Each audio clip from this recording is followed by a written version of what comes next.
Hello and welcome to the 7th session of Kant's Circle of Revenge. I'm going to pass the mic to Reza. Okay, thank you everyone. So, as I said last session, we are going to talk about a transcendental logic and these different distinctions that Kant makes between different forms of logic, general, particular, applied, pure, so on and so forth. And then we move to transcendental analytics. Before then, if you have any question, whether with regard to what we talked about last session or today's reading material, feel free to ask.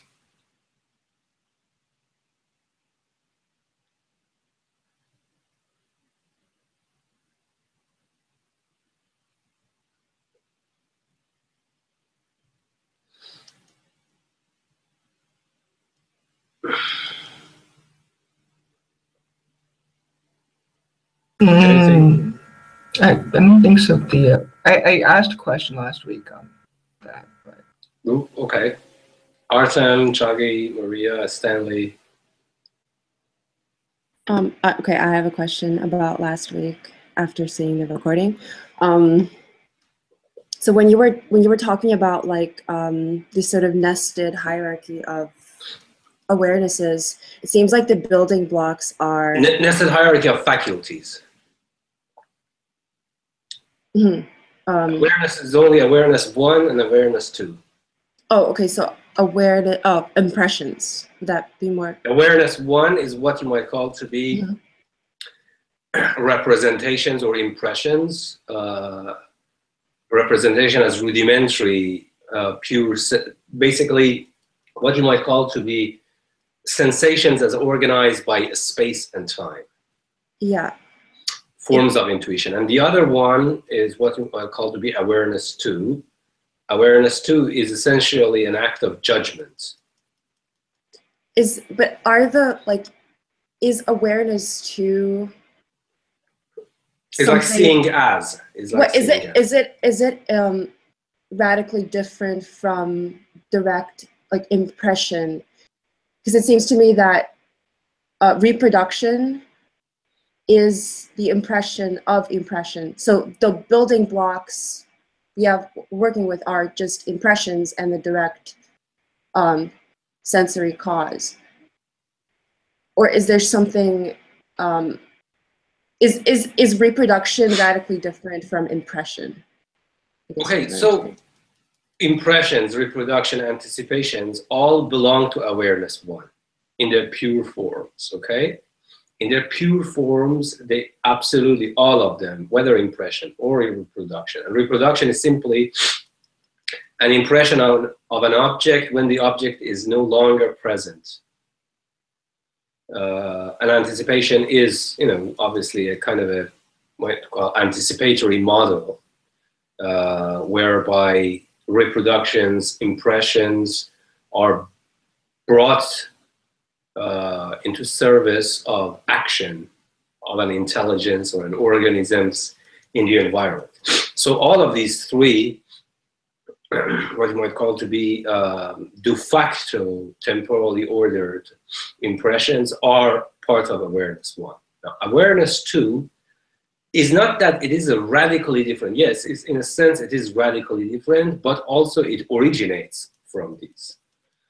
But nevertheless, these such impressions and or reproductions or anticipations, we call them just sense impressions, temporally and spatially ordered. Such impressions ought to undergo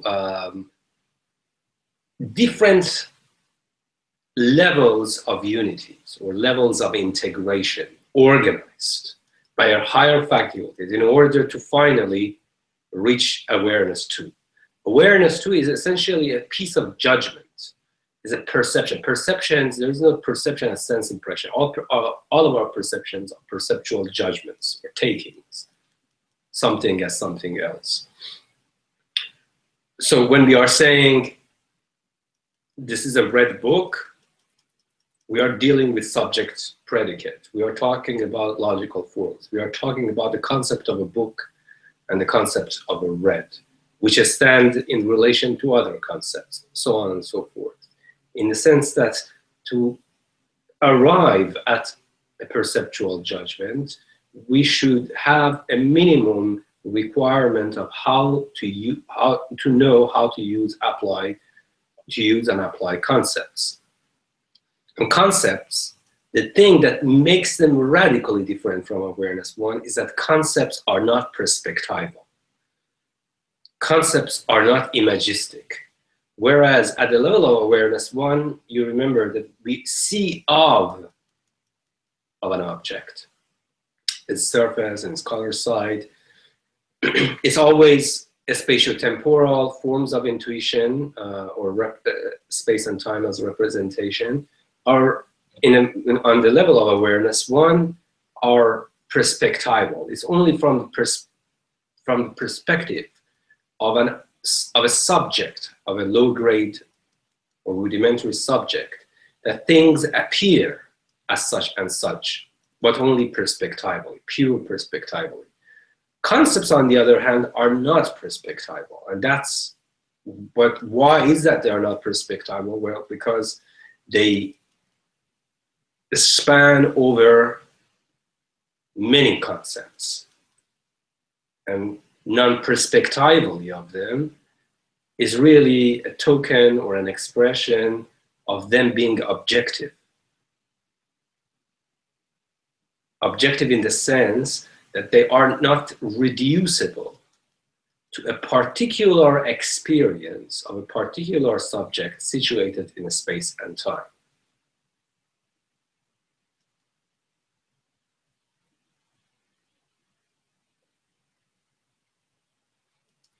Thanks. Absolutely.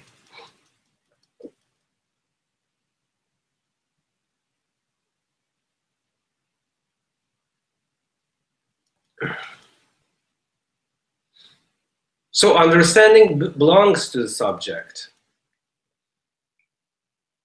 Obviously, a subject needs to perform the function of understanding. But the thing is that Kant never talks about this idea that whether understanding is specific to particular subjects or to the principle of a perceptive subjectivity.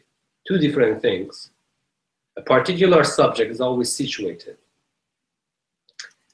A perceptive subjectivity is a principle of subject constitution. Understanding belongs to a perceptive subjectivity or a perceptive subject as a principle.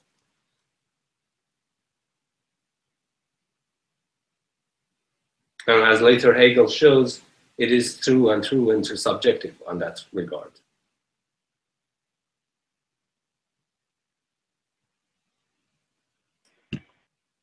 So like the existence, so it's purely because, I'm just going back to like understanding how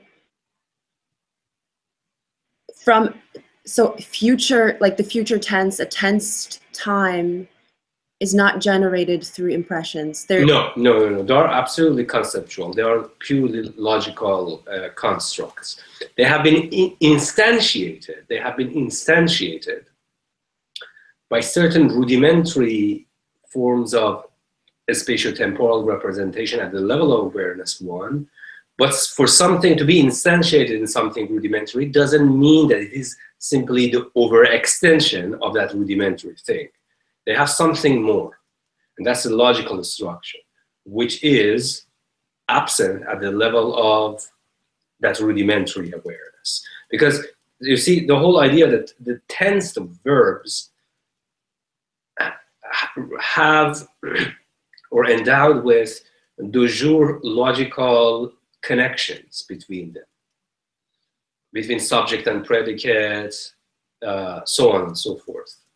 But all of those pure perspectival, spatiotemporal situationality at the level of awareness one is de facto, meaning that it is causally instantiated. So Causally instantiated doesn't mean that it has a logical structure. Of course, certain concepts, certain forms of thought are embedded or embodied in causal structures, but this doesn't mean that they are exactly the de facto ones. No, their structure is fundamentally different. And in fact, they have a structure. They have explicit structure, whereas the de facto ones don't have really an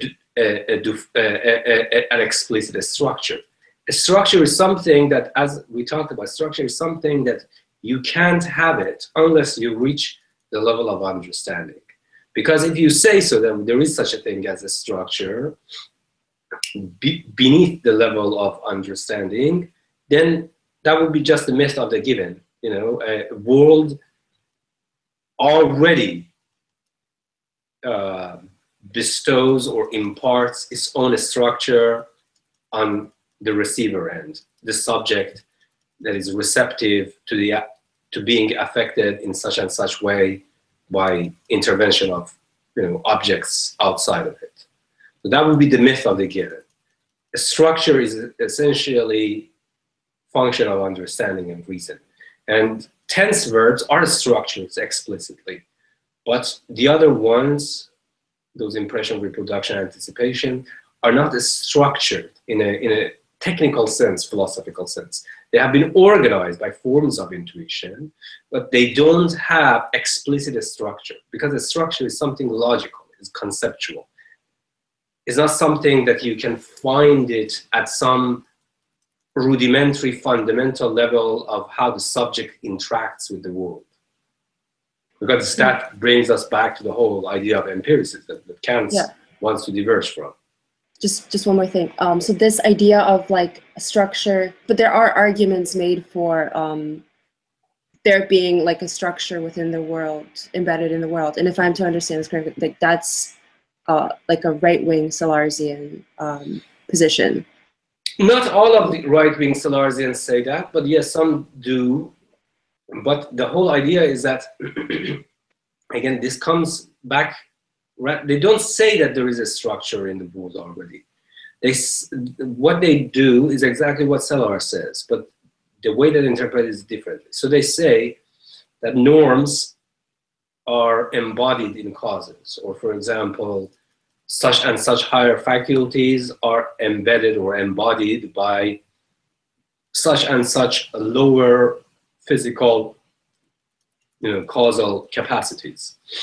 Now, this brings the whole idea of this two-faced norm and cause schema. Now, depending on how you interpret this, that our causal instantiation are sufficient for conceptual,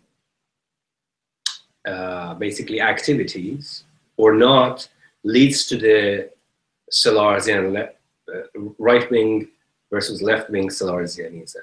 It's the whole idea of sufficiency. And none of them would say, I don't think that any of them would say something that there is actually a structure already in the world which we inherit simply through sensations. As if world imprints its own structure on our senses. No, none of them would say that. What they say is that at the level of causal instantiation, and by that they mean nervous system, these causal, so they say that causal instantiations, for the most part, are sufficient for conceptual activities. Right-wing Sellarsianism. Left-wing Sellarsianism, no, there is no such a thing as sufficiency. That would lead to, they have different kinds again. There are different spectrums on the right-wing Sellarsian, and different degrees on left-wing Sellarsians. Brandom is something of a modest left-wing Sellarsian. McDowell is a more extreme one. J. Rosenberg is a modest right-wing Sellarsian. Ruth Millikan is a very staunch one. And it really depends on how they interpret this idea of sufficiency, of causal instantiation being sufficient for conceptual activities.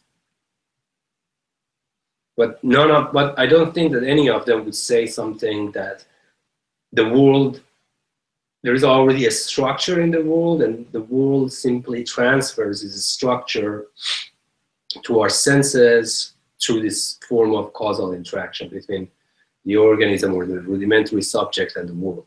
Because that would lead basically to something that they all agree. That would lead to myth of the given, which is Sellars' main thesis. Thanks. Absolutely.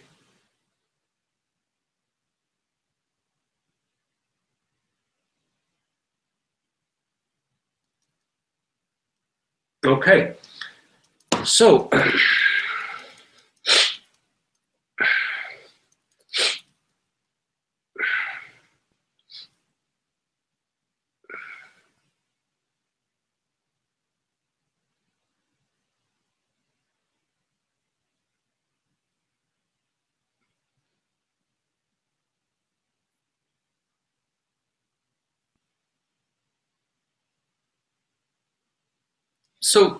the idea is that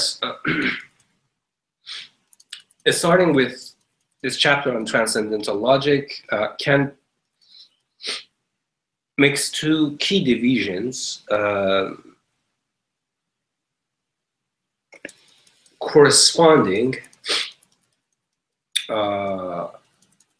to two aspects of our being sensorially passive subjects or intelligences. This is so-called the doctrine of two sources. The idea that all of our cognitive achievements and so in particular our experience of the natural world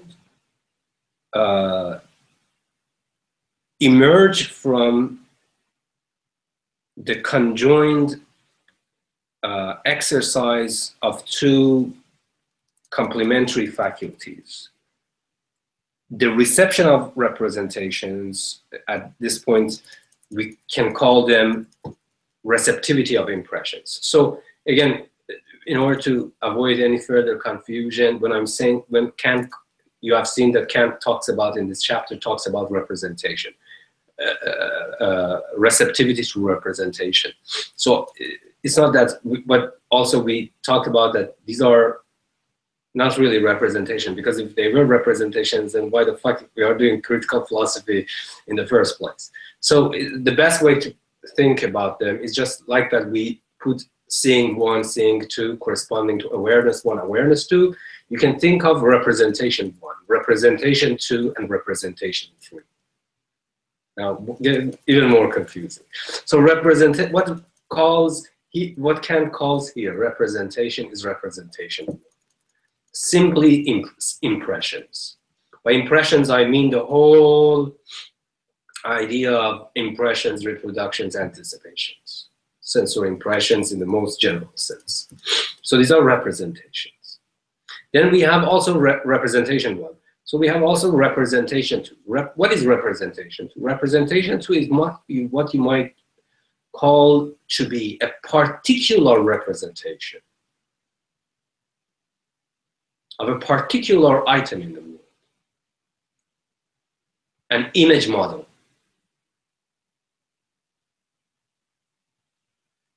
Like seeing this side of a cube, seeing this pink side of the ice cube. Then, through some higher faculties, I adumbrate in a Husserlian sense. I adumbrate that precisely because I have, under different situations, I have seen, but also I have the concept of a cube. I see of a particular form of cube that is colored through and through, so on and so forth. So this image model is essentially a little bit less perspectival, but it is essentially perspectival. It again deals with color, sides, rudimentary shapes, but without any form of higher order spatial temporal connections between these different facets of the objects. So this image model is what you might call to be representation 2. It is still more on the side of senses. Then we have representation 3, which is probably not even good to call it representation. These are conceptual representings. I see it as a book. I see it as a pink ice cube, so on and so forth. So no longer perspectival at this point. They are purely transcendental entities. So, and you know, Brandon and many of the people, particularly on the left-wing Sallarsianism, for good reasons, they say that we should not even call them representations. Precisely because calling them representations, you prioritize, again, sensorial materiality of these concepts over their form, over their inferential relations. Well, the reason there are concepts, these representations are conceptual representings, like a pink ice cube, is precisely because they stand first and foremost in inferential relations among themselves. So it's best to not call them representations anymore. But nevertheless, we can think about them at 3 levels of representation. 1, more sensory, no conceptual component. Representation 2, low-grade concepts, again, more sensory. And representation 3, mostly conceptual inferential. So, as I said, you know, all of the cognitive achievements are the products of conjoined exercise of 2 complementary faculties. The receptivity, what Kant calls the receptivity or reception of representations, namely representation 1, issuing in intuitions, through which objects are given, and then the faculty for cognizing an object by means of these representations, in parentheses, a spontaneity of concepts, through which objects are no longer given, but are thought. Of course, you know, if we went to be extremely nitpicky, we would say that the very way that we numerically distinguished 3 forms of representation, we should also make corresponding numerical distinction for the word object in this passage. Because the whole idea is that there is no such a thing as object at the level of senses, okay? Object constitution is the whole idea of transcendental philosophy. So we can say object 1, object 2, object 3, corresponding to representation 1, representation 2, and representation 3. Well, we don't go that way, but you get basically what Kant tries to relate here. The given object is object 1. Object thought is object 3. Disconnected facets of objects yet to be organized and integrated into a singular representation is what you might call to be object 2.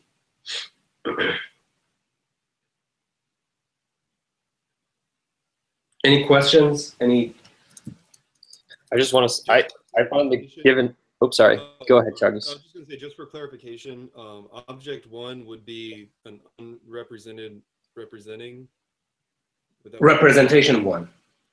Representation 1. Yes, given object. Given in the sense that it is at the level of sense impressions. Or what Kant calls representation. Here correspond to what we said is representation 1. And that's what Sellars calls unrepresented representing. Unrepresented representing, yes. Okay, okay. I think so, yes. Yeah.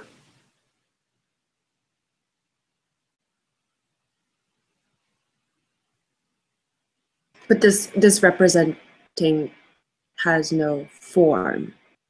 It has form. It has form. Forms of space and time. Mm-hmm. Transcendental aesthetic. Mm-hmm. So you wouldn't be able to say that the Newman or the thing, and there wouldn't be.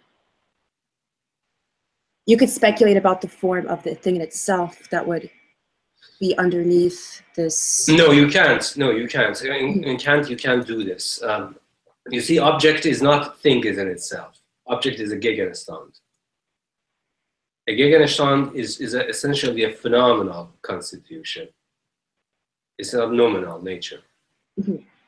But only like in the understanding, as a pragmatic, part of like a pragmatic process, we would have to speculate about the thing in itself for there to be a process of like a theoretical revision.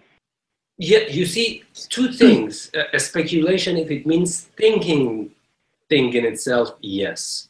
But if it means in Kantian vocabulary, knowing the thing in itself, then no. A speculation, it means thinking, yes, yes. But knowing it, no. Because knowing means that essentially in Kant, the gap between phenomena and nomenon will be overcome. And hence, there is an a priori, then that would basically, what you see what the result of this would be? The result of it retroactively nullifies the entire project of Kant's critical philosophy. You mean the capacity to know? To know the thing in itself, yes, because it bridges the gap between phenomena and nomenon. And then if there is no gap between phenomena and nomenon in Kantian philosophy, even in the future, then it retroactively nullifies what we set out to initiate, really. It retroactively nullifies. It's like Brasierian, extinction, the thought of extinction. It retroactively nullifies the idea of vitality, thought as vitality. And in fact, create a gap, a division, a gulf between thinking and being, but not only that, between thinking and living. And essentially that's from him, for Ray at least, that's essentially the gesture from which philosophy begins. So you get similar also in Kant. The whole idea that we can't know the thing is in itself retroactively creates a division between appearances and things in themselves, between knowledge and thinking. So this is a kind of a gesture that I have seen so many philosophers have embarked on, and you can see it. You posit something in the future, you say that it's impossible, or it's possible, and then that very gesture, at some Archimedean point, retroactively justifies its own premise. It creates an initiation, a gesticulation that allow you to make certain kinds of moves.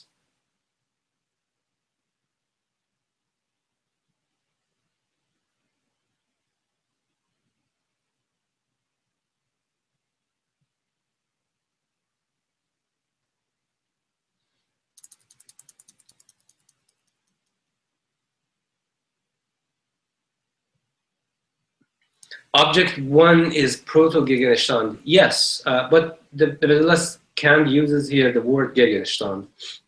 By that, it simply means a flux of sensations or materials through which you can organize the appearance of an object down the line. But as we said, without the proper distinction, that paragraph is ripe for misunderstanding, because, you know, the whole idea that the Gegenstand, you need to have categories to have a Gegenstand, a sensible object. You need to have perceptual judgments, but you need to also have critical judgments to be capable of, you know, setting apart illusions from objectivity, with none of which exists at the level of the so-called given object referred to here by Kant.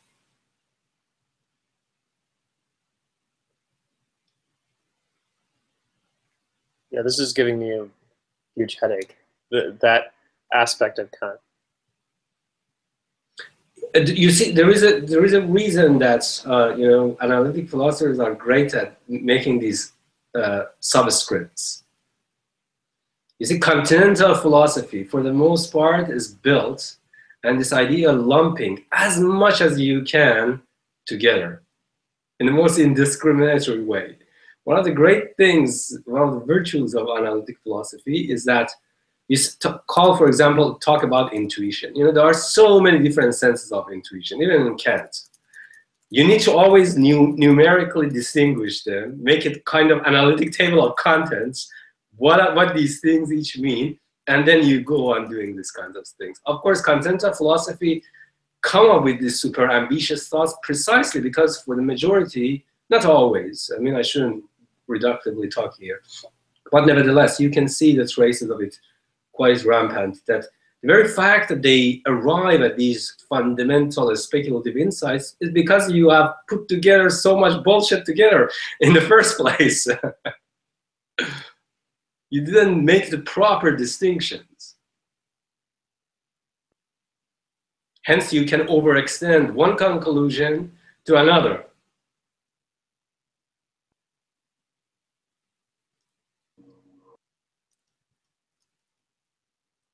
Stanley, voice your objection. I don't have an objection. that was just a response to Artem calling it the potato book. The potato book. Yeah, I think this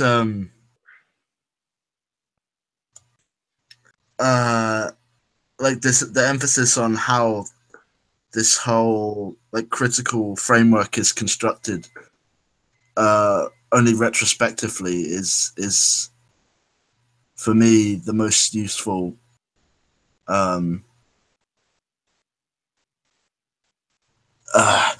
like it helps me to avoid the apparent falling into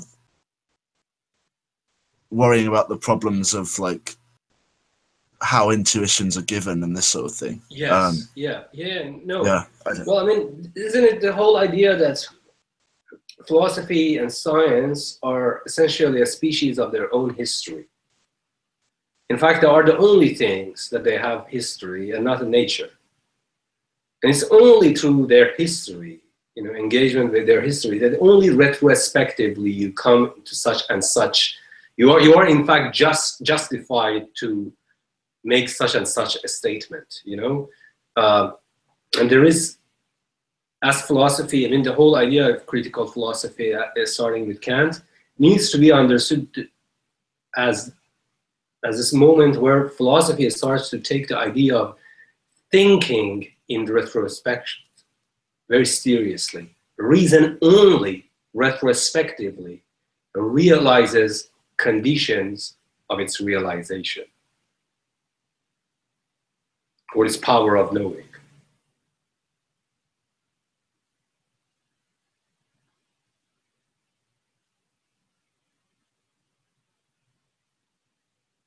Reza, when you say power of knowing, is that Daniel Macbeth uses that? Yes, is yeah. That But that's Hegel's things. Daniel Macbeth, okay. Yes, borrows from.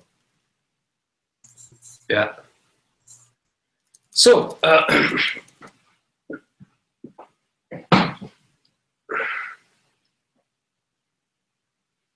So with this division that I mentioned, we can see that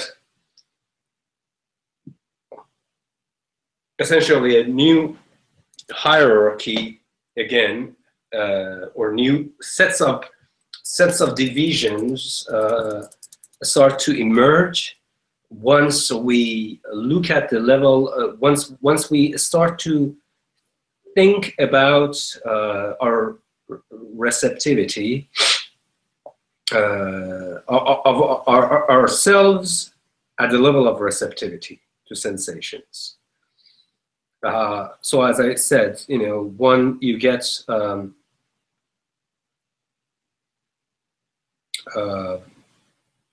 representation 1 and representation 3, object 1, object 3. Now, we call receptivity of our mind to receive representations insofar as it's affected in some way sensibility. That was the original point in previous sessions. Then, on the other hand, the faculty for bringing forth representations, or the spontaneity of cognition, what's called the spontaneity of cognition, is understanding. Now, transcendental logic tries to connect these two layers together. Level of sensibility and the level of understanding, level of representation 1 and representation 3, object 1 and object 3. But before moving to transcendental logic, it's perhaps useful to follow Kant's own exegeses on different forms or types of logic. As I have mentioned a number of times, Kant hardly knew anything about logic. The majority of stuff that he talks about,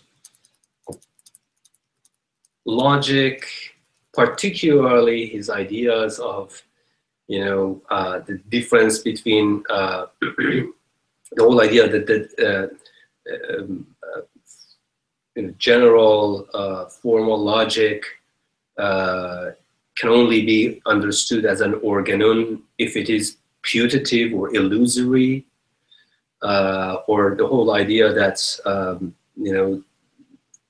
this hard distinction between form and content in logic, these are just absolutely philosophically feeble ideas that have been famously criticized by a whole tradition, from post-Kantians to Hegelians, and later on being fundamentally debunked by the rise of analytic philosophy, developments in formal logic, in mathematical logic, in computational logic, so on and so forth.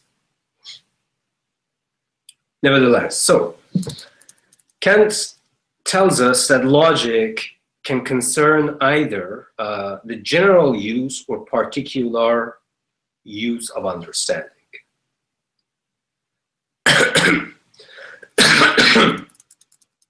Now, each of these two divisions can also have additional divisions. They can either be pure or applied. Now, in today's lexicon, what we call applied logic is really particular or specialized logic. So what we call applied logic is, remember what I just said, the first division in logic is between general and particular. Then each of these two can be either applied or pure. What we call applied today in logic is really particular logic, a specialized logic. What Kant means by applied is entirely something else, which we are going to look at. So general logic is essentially a all-purpose or context insensitive, context independent, or topic neutral logic, according to Kant. Everything that I'm saying is according to Kant. This is not, none of them are mine. So general logic according to Kant, contains the absolutely necessary rules of thinking, without which no use of the understanding takes place at all. Now, on the other hand, the logic of a particular or specialized use of the understanding concerns with the rules. That's Kant's citation. The rules for correctly thinking about a certain kind of objects. Rules of correctly thinking about certain kinds of objects. So we are, better way to understand. General logic doesn't have objects. It's just about the pure laws of thoughts. Frege's, De Morgan, laws of thoughts are on the side of general logic.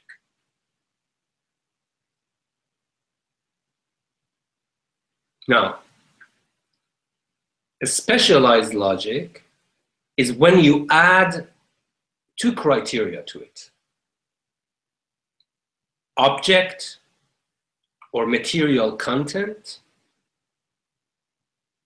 and how to apply that law correctly, context sensitivity, to that particular kind of object. So this is called a specialized or particular logic. Any questions? So particular logic would be like with Van der Looy, that would be like, just for example, like the landmark and target would be the particular logic. Yes, you might say yes, yes.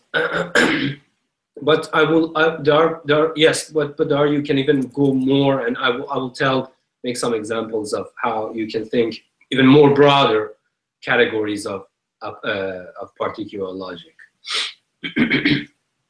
Now, So what are the two criteria that you mentioned again? objects and rules of correct application in a given context to a certain kind of object. Application on object. Okay.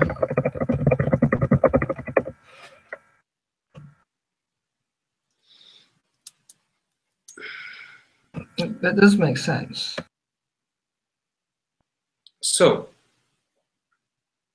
and that's why in today's lexicon, that's what we call applied logic. But what Kant calls applied logic is an entirely different thing.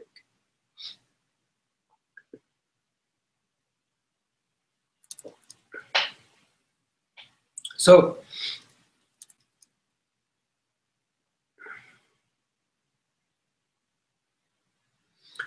now for Kant, logic becomes general. General logic becomes pure and formal, or any kind of logic becomes pure and formal, whether it's particular or general, when it only pertains to relations among concepts. And the sort of relations that Kant understands at his time are these rudimentary Aristotelian relations between concepts, like subordination, coordination, so on and so forth. Independently of the content of those concepts, independently of the concept, of the content of those concepts. So you see that from here onwards, Kant makes a move that is quite in tandem with the long tradition of Aristotelian logic, passed through scholasticism. A hard distinction between form and content. He thinks that if a logic simply pertains to relations among concepts, it means that it is contentless or has no concern for content of those concepts, or alternatively worse, that there is such a thing as content, formless content. You see, this is one of those things that Kant is being criticized by modern logic and modern logicians. Usually those people who say that, well, if you're a formalist, it means that you have no regard for content, their own claim can be twisted backward. So you mean that there is such a thing as formless content, and what the fuck is it? What is a formless content? Now that's how you get them, because it relapses back to pre-critical, pre-logical idea that in fact you can have something called a formless content. But what is formless content if not pure sensations?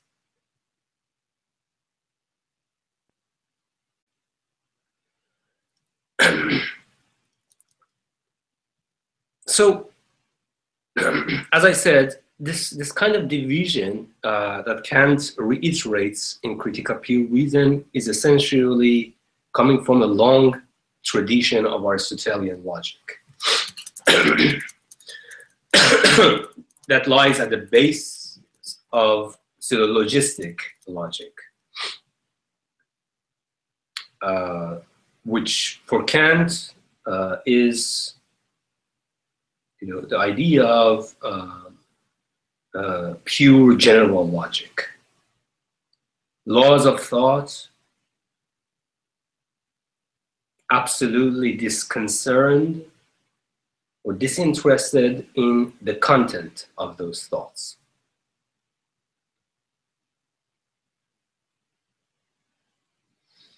Now, in contrast to pure general logic, we can also talk about applied logic in this way. It is essentially what you might call to be applied logic, a branch or a strain of empirical psychology. So what is empirical psychology? It's really about how we do actually reason in an ordinary or scientific basis, actual way of reasoning. So when we are talking about actual way of reasoning, then we deal with things like cognitive attention, cognitive biases, hindrances, consequences, implicit errors, cause of those errors, conditions of doubt, reservations, convictions, well-placed convictions, not so well-placed convictions, so on and so forth. So essentially what you might call applied logic is more on the side of empirical psychology and today's cognitive science, in a Kantian way of formulating this. Now, again, in response to Chagi, from this perspective, we can think of applied logic along the lines of our specific, contingent, and evolutionarily constituted ways or performance of logic or reasoning or inferences. It is essentially, in this sense, applied logic is a normative theory of our logical competences, a normative theory of logical competences. Questions? By the way, maybe we should have some 5 minutes rest and then come back. That sounds good. We can take a break there. Any questions? Any questions before we go for break?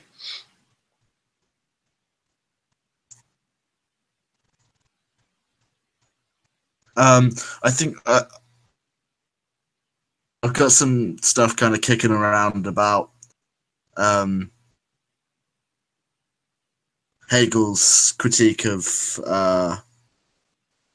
Kant's deduction of the pure concepts of the understanding, but that can probably wait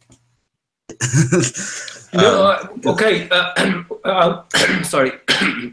After I read some parts of this, I will actually read some of the stuff part of Hegel's critique of Kant's logic. See if those excerpts and extra commentaries answer. If not, then ask your question. Okay, Superb. great. Yeah. Excellent. Okay, see you guys in 5 minutes. Sounds good. See you then. Okay.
Artem, can you do you want to just ask your question aloud instead?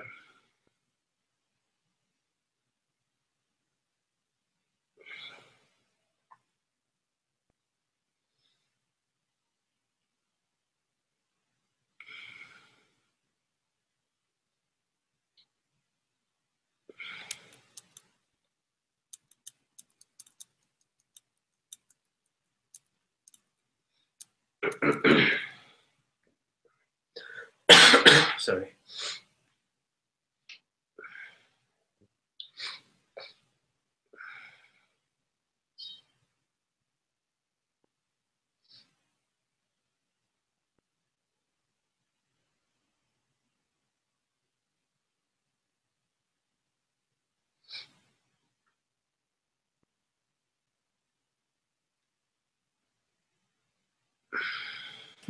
Reza, are there other types of Sellarsians? Just interested in like. Not really. No, there are. I mean, there are. As I said, there are. Yeah. There are diverse degrees of how they interpret Sellars, even in their own camps. But no, I mean, essentially, Sellars. The whole idea of Sellars, you get normativism with naturalistic terms. So, or naturalism with normative term. The thing is that based on the priorities of norm versus causes, or causes versus norm, you get essentially two different camps. And within those camps, again, you get more modest normativists, the ones who are, quite staunch about, concepts like McDowell, or staunch about causes. Millikan is a good example, teleosemantics, or even Johanna Zeit. Or then you get, less, more modest ones like J. Rosenberg. Essentially, you can't have too much wiggling around when already you have, as Sellars has done, you have already done two fundamental things. Now, one, there is no such a thing as inherent structure in the world. If it is, we can't appeal to it in explaining our knowledge of the world. That's the myth of the given, or the myth of the categorical given. Categorial given. that the categorial structure of the world is essentially the function of our concepts, of conceptual activities. Now, how you interpret these conceptual activities come about, how they are being instantiated, how they are embodied, then things go either way. So essentially, all of Sellarsian's philosophy and the heritage of Sellarsian philosophy starts with at least different versions of the myth of the given, against the different myth of the given in different forms. Sellars himself, launched a kind of massive assault on the legacy of empiricism, from its naive forms to even more sophisticated ones, to show that rationalism and realism are faces of the same coin. Empiricism doesn't have anything to say, really. Then the whole idea that understanding what concepts are and how they are being instantiated within organisms like us. Again, these are already, you see that these kinds of, even though they might look separated or disconnected, once you see them overarching the scope of his project, you see that there are like these constraints upon constraints. So you can only move so much after you have affirmed the fundamentals of Sellarsian philosophy. You either end up in kind of a naturalization with normativitist twist, or you end up in the camp of normativity with a naturalistic turn.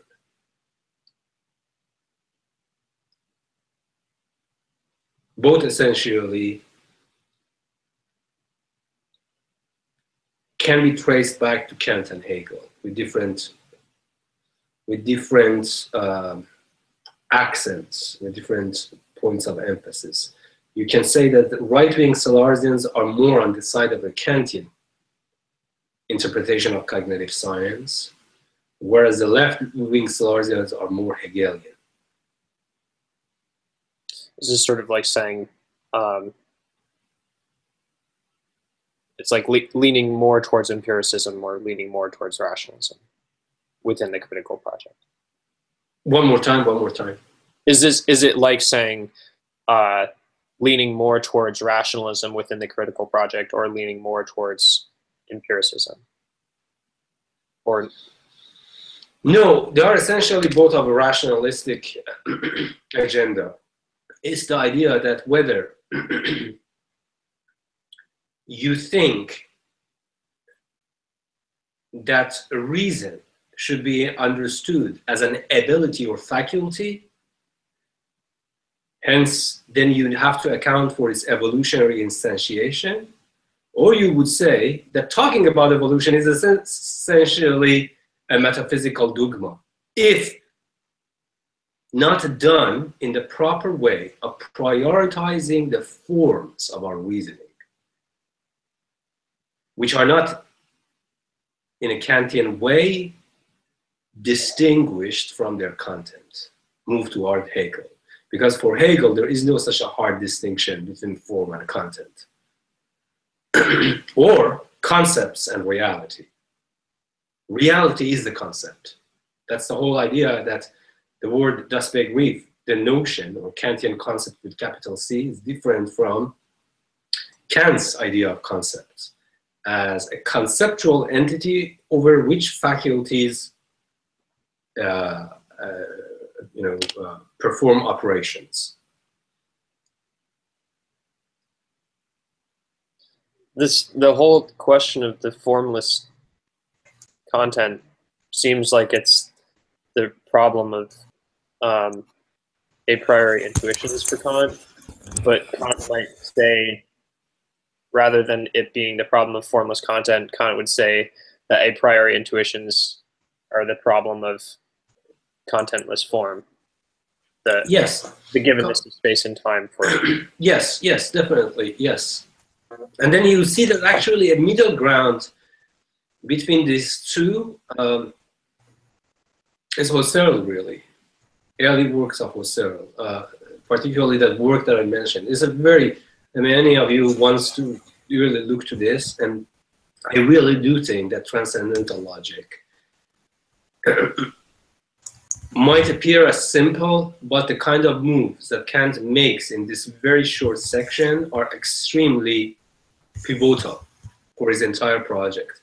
So if you want to concentrate more on this section, Husserl's transcendental and formal logic is absolutely necessary work. And that's the translation by J. and Findlay. Is it a translation of Findlay? Oh, I had no idea. Let me see. Yeah. of Routledge. Huh. Interesting.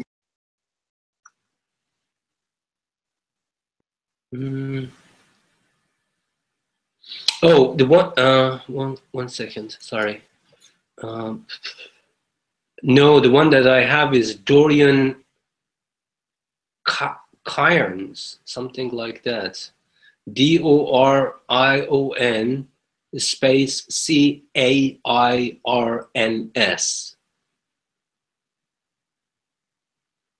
That's the translation I've been reading. And it's published by Martina, by some publisher in Hague. I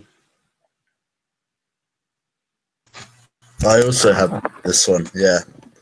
Well, have it in PDF form. Yeah. I'm allergic to physical books. I don't buy them.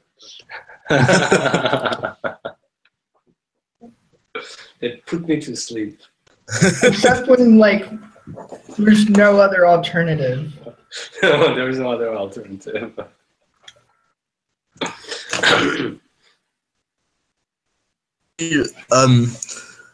I mean, I've like browsed this this Husserl text, but I mean it's pretty dense and quite long. So I was wondering if there are any particular sections. Yes, I have highlighted some stuff. I will. There's there's like a historical bit on Kant that's like yes. With the book. Yeah, I'm not sure if... but the thing is that yes, he explicitly starts talking about Kant at the end when he moves to transcendental logic. But the thing is that the first chapter, which I think is the best chapter really on formal logic and the threats of psychologism, is essentially a very tongue-in-cheek critique of Kant, and it's quite devastating. Husserl, before it became what later known as Heidegger, was actually quite a fantastic philosopher. Later Husserl is the one that... Later Husserl is essentially Heidegger. I mean, Heidegger is... Husserl post-writing that infamous essay on the crisis of modern European sciences, when he became anti-science, and kind of this wishy-washy phenomenologies. But before then, it was just a force to be reckoned with.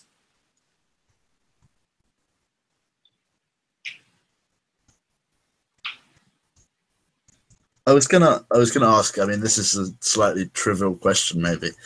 Well, which of the post-Sellarsian philosophers is find most useful? Do you think the Brandom or? I think Brandom is great. However, you see, the problem with Brandom is that making explicit, that's the book for which he's famous. What I think is the most rigorous, systematic, exciting, and multidimensional book is Between Saying and Doings. Essentially, it's something of a gem in like modern history of philosophy. The thing with Brandom is that Brandom has two flaws, well, three flaws at least. One, he's quietist. In the sense that quietist in a very, very comprehensive sense of the word quietism. He's a metaphysical quietist, he's a political quietist, he's a neoliberal quietist, so on and so forth.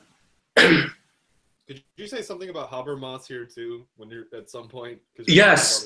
So basically, to this effect. Yeah, the thing is that, obviously, comparing Habermas with Brandom would be cruelty against Brandom. I mean, Brandom has far more sophisticated philosophy of reason than Habermas. Habermas' idea of reason is just some wishy-washy, reactionary, post-Neo-Frankfurt school. But, I mean, Brandom at least gets the idea of, what rational activity is, what reason is. But nevertheless, what converges him upon Habermas' project are precisely the way how they approach the connection between rationalism and politics proper. In the sense that you always get in Brandom, as a sign of him being a liberal, a very smart liberal. It's always better to have a smart liberal than a stupid Marxist. The thing is that what lead Brandom to this Habermasian quagmire is precisely because they both think that the reason, of course, their conceptions of reasons are fundamentally different, Habermas and Brandom. But they think that reason, however they interpret it, is sufficient for political change and what you might call to be a robust politics. Of course, reason is not sufficient for political change. Reason is necessary, but necessity doesn't mean or imply sufficiency. We yet to achieve a rational politics that is robust, that is techno-scientifically literate, but also aimed at kind of leftist egalitarian ideals. So yes, I think from a political standpoint, Brandom and Habermas, with some caveats, working on the same spectrum. And there is a reason that even though Brandom knows that Habermas' idea of reason is quite vague and wishy-washy, he championized Habermas in some certain texts. So that's one, the quietist aspect, which ultimately, once you overinflate this, is actually quietist aspect for a rationalist is when you think that reason is sufficient for political change. That's when you get the quietist attitude. And Brandom is, quite on that, the spectrum. So the second one, I would say, more technical aspects of his idea of material incompatibility, or the idea of semantic incompatibility, the idea of how what you might call to be Hegelian determinate negation,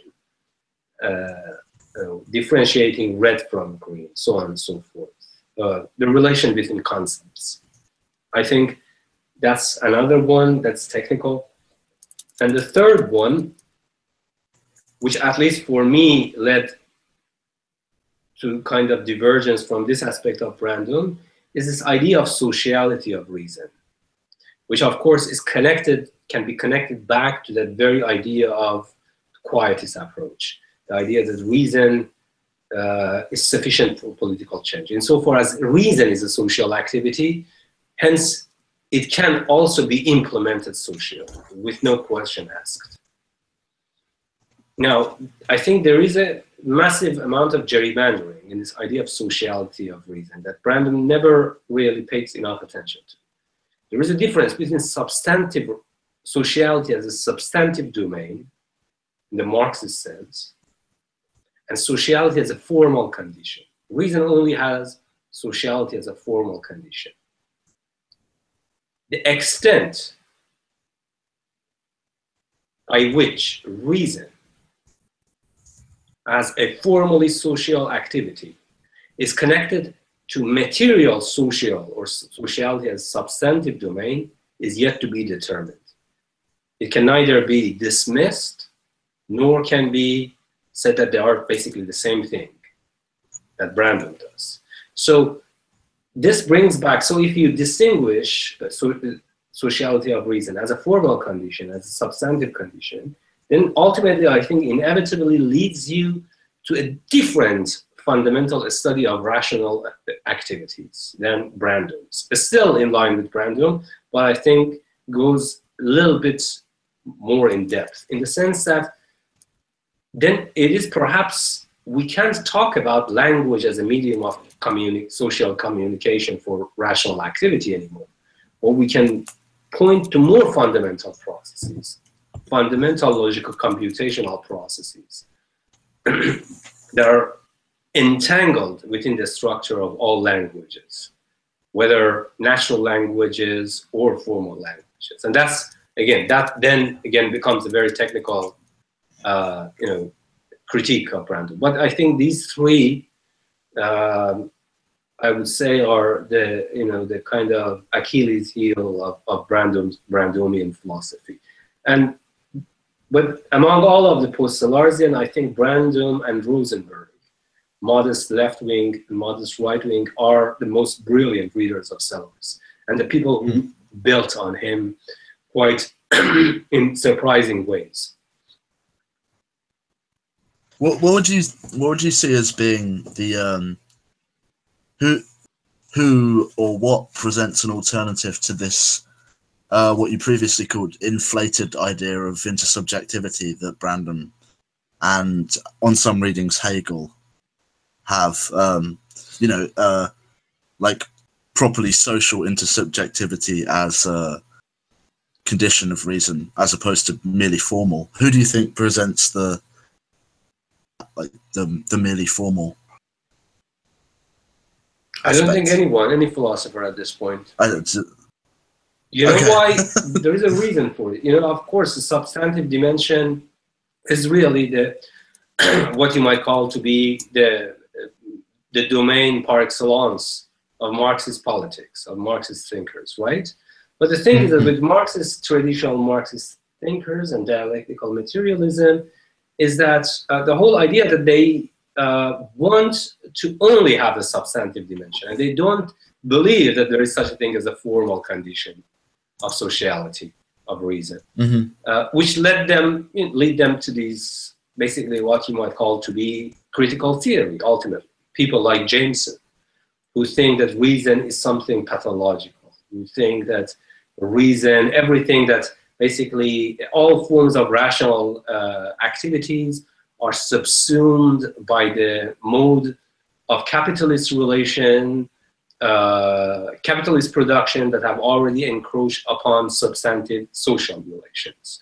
And insofar as there is no such a thing as a formal dimension of reason, distinct from substantive reason, then the entire edifice of reason is capitalism masquerading as rationality. A quite cliche line of reasoning that is repeated over and over by critical theorists. Now, go on. I mean, I'd be interested to hear your Sorry, I'm aware that I feel like I've hijacked this. No, don't worry. But I'm aware of I'd be interested to hear your critique of the Frankfurt School, because I'm not sure they at some level acknowledge like the relative autonomy of thought. Yes, but you see, relative autonomy of thought is not relative autonomy or absolute autonomy of reason as a formal edifice. You know, thinking is a vague thing. Plato was very careful about this already. You know? Yes, of course, because you see, because if you even don't acknowledge the relative autonomy of thinking, then whatever you say about diagnosing what is wrong in the system of capitalism is essentially pissing in the theoretical whirlwind. It's unintelligible. How do you diagnose such and such pathological parameters? Obviously, for that to be initiated, there should be a relative autonomy to thinking. But the kind of thinking that they believe is what you might call to be the critical thinking, in the very post-Frankfurtian idea of the critique, rather than the critical philosophy as such. Okay, which is on a very peculiar reading of Marx. Yes, Marx, I think, was responsible for it, but I don't think we should blame Marx on this peculiar form of reading. You see that it's precisely coming from Frankfurt School, but not only Frankfurt School, from people like Hammett, from Italians, from French readings of Marx and the history of philosophy. So yes, no, they do. No, absolutely. If they don't, then there is no way that we can say that capitalism is a corrupt system. Because saying capitalism is a normative claim. It's a piece of judgment, right? So which means that you have already occupied a vantage point in the domain of thought to diagnose what is wrong about the system. Obviously, if they don't want to get rid of it, because if they get rid of this as well, and some Marxists do get rid of it, but not Frankfurt School, then it's just pure unintelligibility. It's just, you might say that capitalism is a god. It would be Nick Land. It would be vulgar in a very traditional sense. Yeah, vulgar in a very abhorrent, despicable way. Yes. Yes, but there is essentially, when it comes to thought is one of those things like reason that is essentially you need to distinguish it. What do you mean by thinking? What do you mean by autonomy of thinking? At what level? You know, that's when you need to drill harder and harder into their theories to see whether they hold up to this so-called autonomy of thought, or actually what they say undermines it totally. Okay. Sorry, I don't know. I just got excited because this is sort of closer to my wheelhouse than most of the other stuff that's going on. Well, I think that the recent work of Ray has, not essentially the Sellarsian ones or Brandonian ones. Ray's Sellarsian mostly. I'm more Brandonian. I think not Sellarsian works of Ray, but the recent works that he has done on Hegel and Marx are kind of attempting to answer your question with regard to substantive formal dimensions. Is and this the relevance of this for politics, yes. Dialectics between suspicion and trust? Well, there are a few that's not been published. Then there is the one on time and Jameson. There is one on time and Jameson. There is one on Hegel. I have a few. If you want, I can send them to you. Yeah, that would be excellent. I mean, I wish I could do his upcoming course, but I don't know if I can. No, Ray is superb. Ray is superb. I mean, you see, all philosophy is not a black and white thing. Thinking takes time. And today you think that this topic is exciting, this philosopher is top notch, I'm going to follow it. tomorrow morning you might wake up and say that, oh shit, I have done the worst things in my life. Again, retrospectively, philosophy is only retrospectively matures. The same thing about all of us, including Ray. I think Ray is moving in a very right direction with regard to this whole idea of reason and philosophy. But then I think Pete and I have much closer alliance on this issue, that for us to be required to fundamentally and sufficiently address the lack of sufficiency of reason for addressing the substantive dimension of sociality, and what and how we can build on this idea of minimum rationality to make those changes at the level of substantive sociality, then we need to first and foremost take the very idea of reason as a formal condition very, very seriously. And we need to be prepared for the kind of conclusions that it may lead us to. And those conclusions might not be very pleasant for jaded humanism, precisely because they lead to some, what you might call to be obnoxious forms of inhumanist functionalism. And that's I think these are all parts of the same project. Yeah, I think they need to they need to be taken seriously. I mean, you see, and you can see it. I mean, in today's idea of Marxism, why do you think that Marxists, not all Marxists, Marxists in the critical theory, continental philosophy field, and again, that's not everyone. But as I have always said, exceptions are not good excuses to save the feeble masses.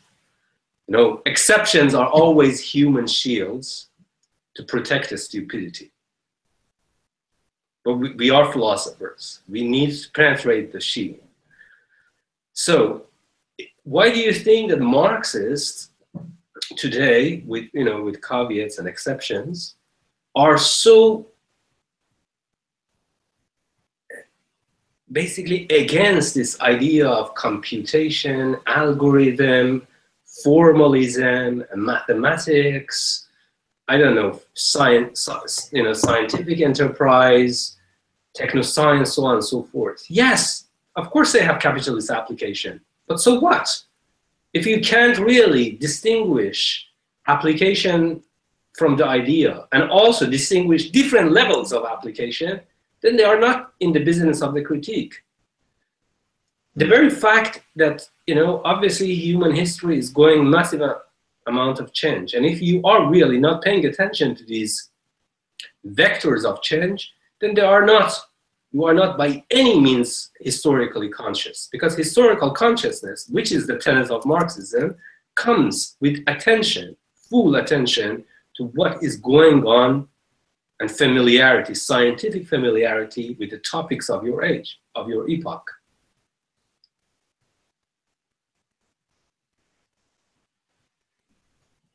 Yeah, I think sorry. No, continue. No, I'm just going to finish this off, but I think I feel this problem very acutely in that I'm simultaneously kind of getting an education in a very traditional Marxism whilst being conscious of this whole. Yeah, no, I think the only viable direction moving forward is, rather than becoming a kind of Landian reactionary to the idea of Marxism, striving to be preserving all of the Marxist ideals while also embracing these historical moments, understanding what they are and how you can exploit them. Because that is really the idea of Marxism, exploitation of the moments of history as opportunities. So I wanted to quickly ask, sorry if I'm guarding it. But in terms of Kant, what I wanted to ask before was, we were talking about like trying to understand where illusions come from and to kind of distinguish them. So I was thinking, when in the Prolegomena and in Critique of Pure Reason, he goes into more detail about that, says that there is like nature, some angel or devil bestowed this kind of mode of synthesizing upon us, and hence like this is the world that we just have. This is our sort of like contingent production. It seems very kind of difficult to understand the differentiation between empirical illusions versus the transcendental ones. One thing is to say that the things that are presented to us are not things in themselves, they're just representations constituted by our mind. The other thing is to say that, oh, the stance that naive cognitive science goes into, oh, like, you know, the brain showed us that the world is an illusion, but the brain is part of the world, but we're going to ignore that. So it seems that even in as far as concepts are concerned, it's possible to somehow be put into a illusory relation in terms of them. So is there, does Kant propose some kind of understanding of how to, like, would it be possible in a Kantian framework to justify the fact that not just the empirical illusion, but our mind's perception, the categories almost like can change, or does he ignore that fact? That's absolutely fantastic, phenomenal question, really superb question.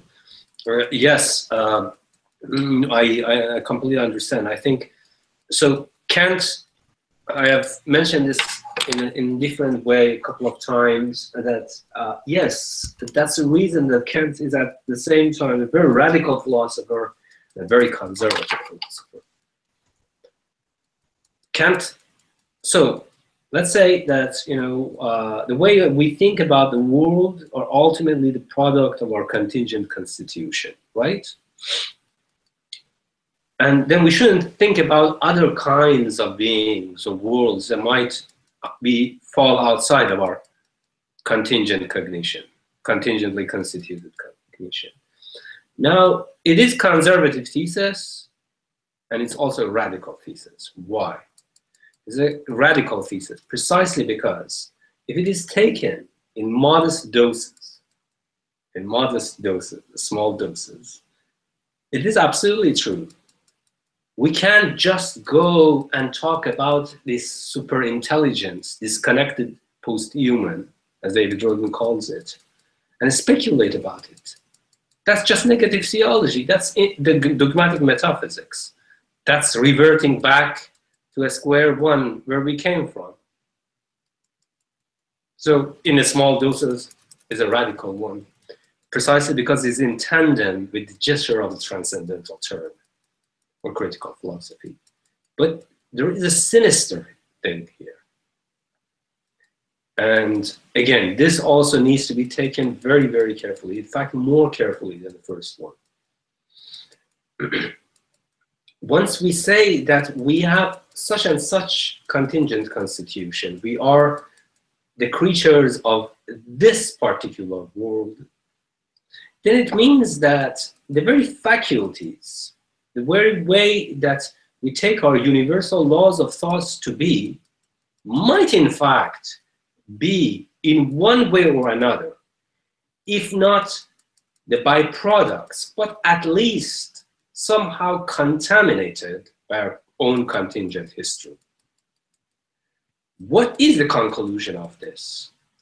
Isn't the whole idea of Kantian philosophy and the whole critical philosophy renewing the link between human experience and reality, arriving at the new facts of reality and arriving at new facts of experience, right?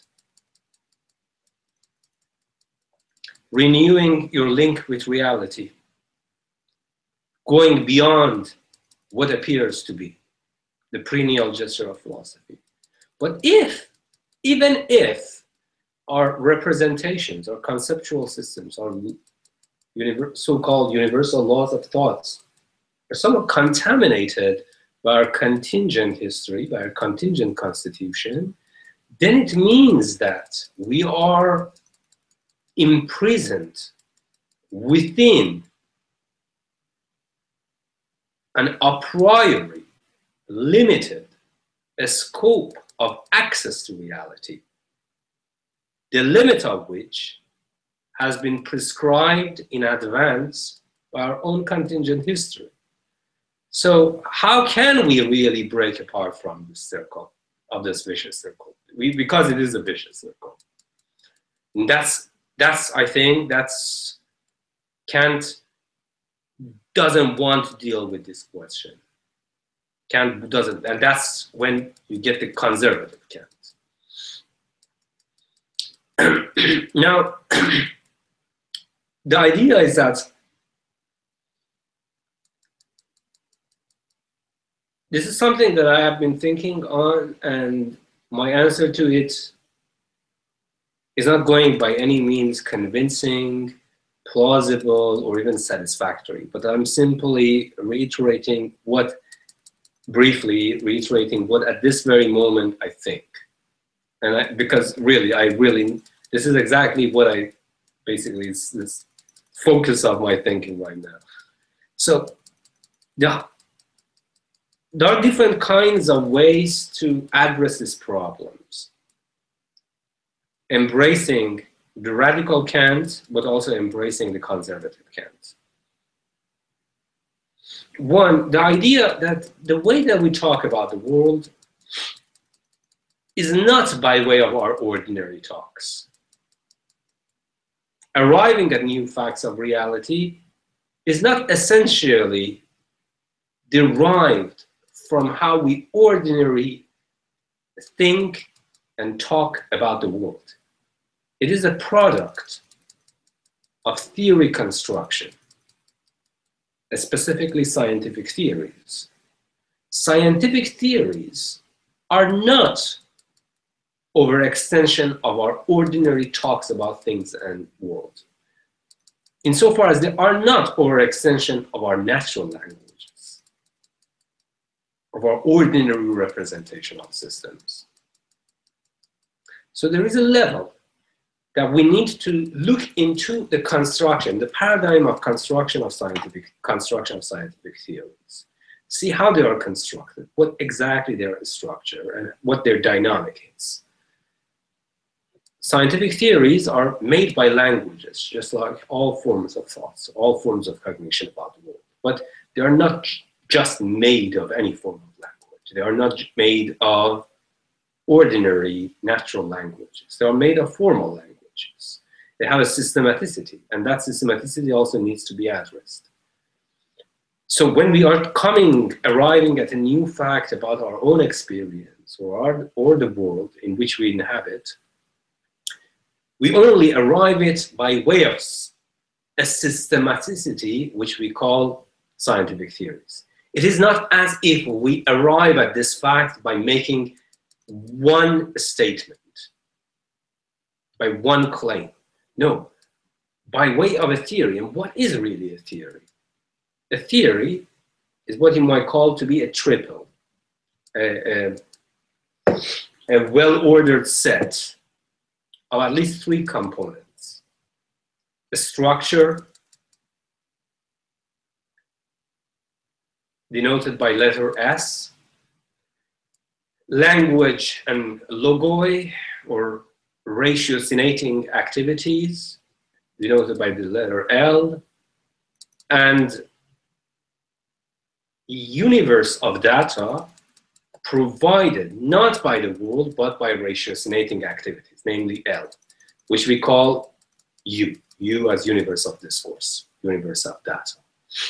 So a theory is essentially not a statement, not a simple claim in the way that we say it in the framework of our natural manifest language, but it's essentially a product of how logical structures, rational activities and universe of data hang together, or what Sellars called the definition of philosophy, how things in the broadest possible sense hang together in the broadest possible sense. This is what a theory is.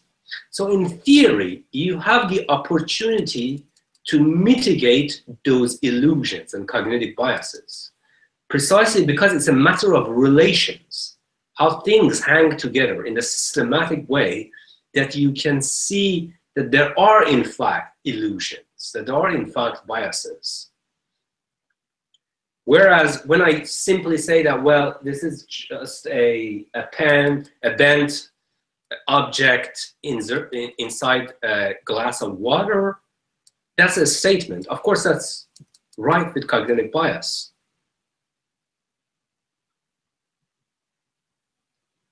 Because it's a statement, it's posed inside the framework of natural language, it is implicitly corresponds kind of one-to-one relation between a proposition and a fact, and also it is derived ultimately from experience, even though it is subject to a priori laws. But within theory, we are essentially working with a different kind of framework. There is no such a thing as an atomic statement or claim having a corresponding fact of its own. No, it's about how these statements hang together within the context of that theory that yield a fact. Also, it is outside of the domain of natural language, formal languages, artificial languages, so on and so forth. And ultimately, it is not about one's experience, one's perceptual judgment. It is really the escalation of the a priori dimension of thinking, the intersubjectivity of a scientific community. But even in that domain, yes, there are cognitive biases. But kind of cognitive biases that can be detected, in fact, precisely because, as I mentioned, a scientific theory is about the systematicity or the coherence of not one statement, two statements, but all the statements and how they hang together according to the context of that very theory.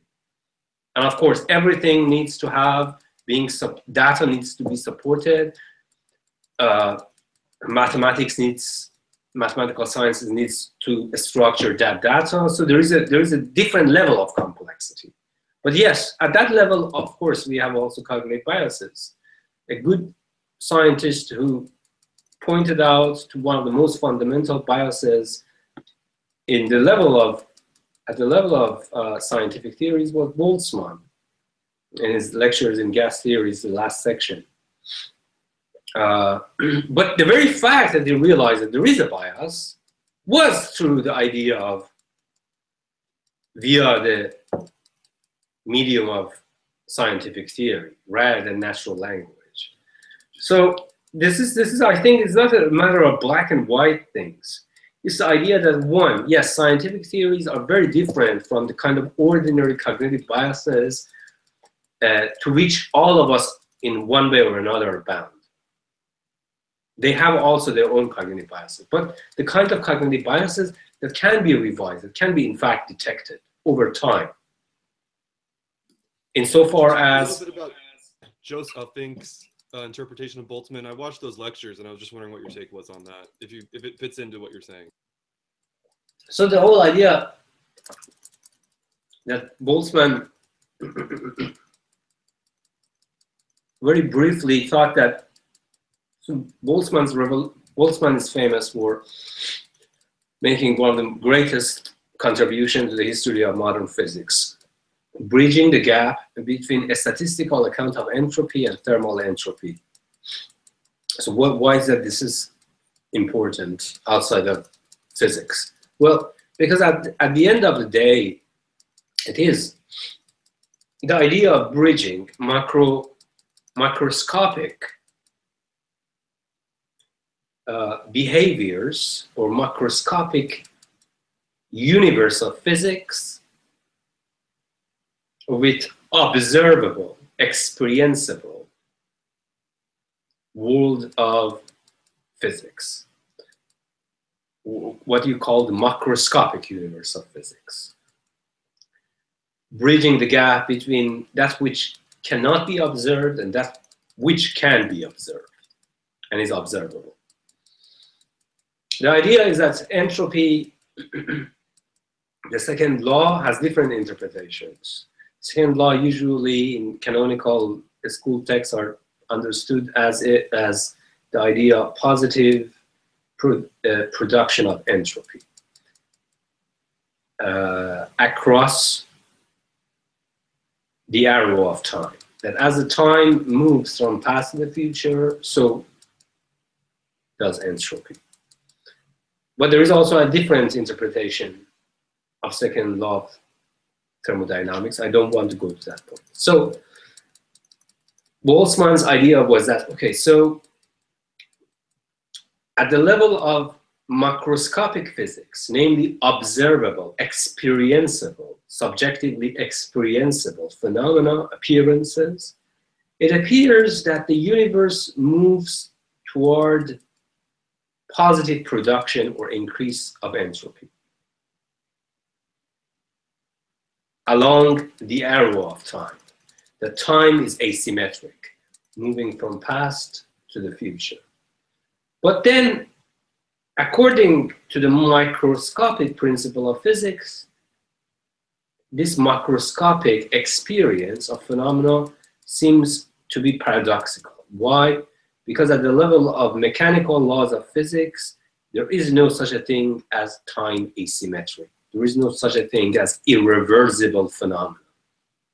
When you open, at the level of observation, when you open a bottle filled with gas, that colored gas escapes the bottle, never comes back, irreversible. But at the level of mechanical laws of physics, there is no such a thing as presupposed asymmetry or irreversibility of a phenomenon and how we experience it. So Boltzmann's idea was how to commensurate and bridge the gap between what I observe at the level of physical phenomenon, namely time asymmetry, and what is at stake at the level of microscopic laws of physics, namely time symmetry or reversibility. So Boltzmann essentially started to create, working on Maxwell probability distribution, worked on this, and by way of some complex procedures, he demonstrated that no matter what kind of a statistical distribution a molecule has at the initial stage of the system, the probability distribution always converges toward minimization of a negative quantity called h. Once he arrived at this conclusion, he could prove that this minimization of negative quantity h corresponds to the positive productive positive entropic production at the level of observable phenomena. Meaning that no matter how the molecule takes a momentum and its position and velocity at the initial stage of a microphysical system, after the time passes, it exhibits at the level of macrophysics or observable phenomena what we have already observed, that entropy increases with time in one direction only, irreversibility of macroscopical phenomena. But then after he thought, and also he encountered a number of critiques by his friends and other people, he came to this conclusion that this is fundamentally a form of what you might call, Artem was saying that it's kind of like it's a kind of a scientific inquiry, still made within the exact framework of theoretical sciences, but nevertheless contaminated by cognitive and observational experiential biases of the subject. All I can say is that the very fact that a molecule at so there is a fundamental thesis that undergirds the entire Boltzmann doctrine. It's called the molecular chaos, or hypothesis of molecular collision. It's the idea that, so at degree 0, which is usually considered to be the initial state of a physical system, you take a particle, a molecule, an atom, to be free of all influences, because nothing has happened to it yet, hence the initial state of the system, degree 0. So according to like that doesn't exist either. That whole idea of equilibrium is it has to be presupposed in order to follow. Well, no, it's not equilibrium yet. It is simply a formal condition. But you see, it's a statistical condition, in fact. So it goes like this, that a particle hasn't collided with any other particle yet. Hence, its velocity and momentum should not be correlated or changed because it hasn't collided with another particle yet at degree 0 initial state of the statistical description of the system. Now, this very fundamental insight through which Boltzmann tried to show that there is, in fact, that the laws of mechanics proper can be reconciled with how we observe irreversible phenomena, was in fact a cognitive bias. How so? Because the whole idea that a particle, an atom, a molecule that has not collided yet with another particle is uncorrelated in terms of velocity and momentum is already an experiential bias that a scientist has inadvertently, unwittingly smuggled from the level of macroscopic observable phenomena of physics to the level of microscopic mechanical laws of physics, where observable descriptions or experiential descriptions have no room or place whatsoever. The idea is that the very fact that we say a particle that hasn't collided yet with other particles, its momentum and velocity hasn't changed, is already reliant on this idea of time asymmetry. And we know that time asymmetry only and only belongs to the level of macroscopic observable physics, but not microscopic physics. So it does not have a place at that level. You cannot assume that.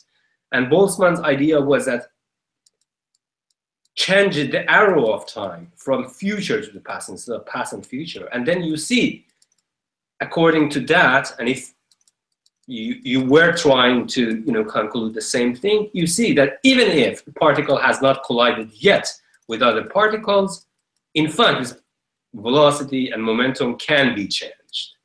Retroactive causality.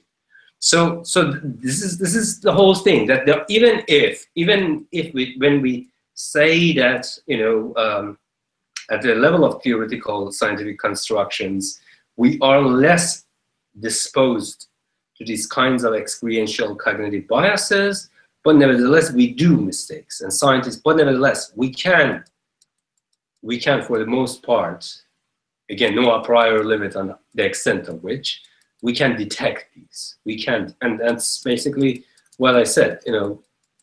Reasoning and discovery takes time. It's not that just because something is rife with bias in a scientific theory means that the whole paradigm of scientific theory construction is a sham.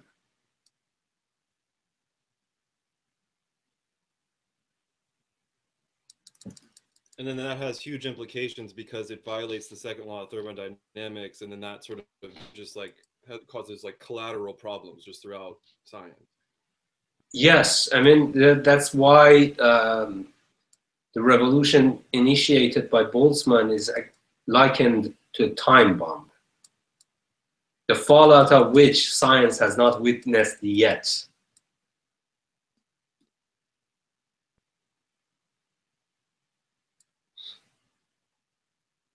I was just going to ask, isn't that Boltzmann's criticism essentially skeptical rather than putting forth a positive notion? No, Boltzmann's skepticism is not Humean, because Boltzmann, you see, Boltzmann is essentially the first scientist who puts forward a modern way of doing sciences. He diverges from Marx psychologism and phenomenalistic turn in idea of approaching scientific theories. He is someone who thinks about the idea of scientific theories and how they correlate with our observational data in terms of a hierarchy, a very controlled hierarchy. They're at least comprised of 3 layers: unobserved hypothetical entities, equations of differential calculus, and observable phenomena. And the whole idea is that when you are working in this hierarchy, you can't, at your whim, move back and forth and overstretching the conclusion reached at one level and overstretching or overextending them to another level. So essentially, Boltzmann's own skepticism of his own project is that then he suddenly realizes that he has furtively smuggled an assumption that only belongs to one level to another level. The idea of time asymmetry that only belongs at the level of observable phenomena to the level of mechanical, statistical laws of physics, where no such assumptions should be held.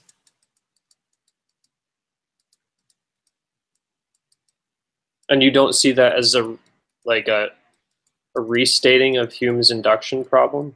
Yes, it is. No, it is. Yes, absolutely. No, it is. If you meant by induction problem, yes, absolutely, it is.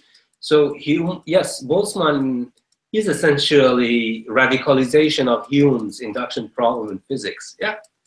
Mm-hmm.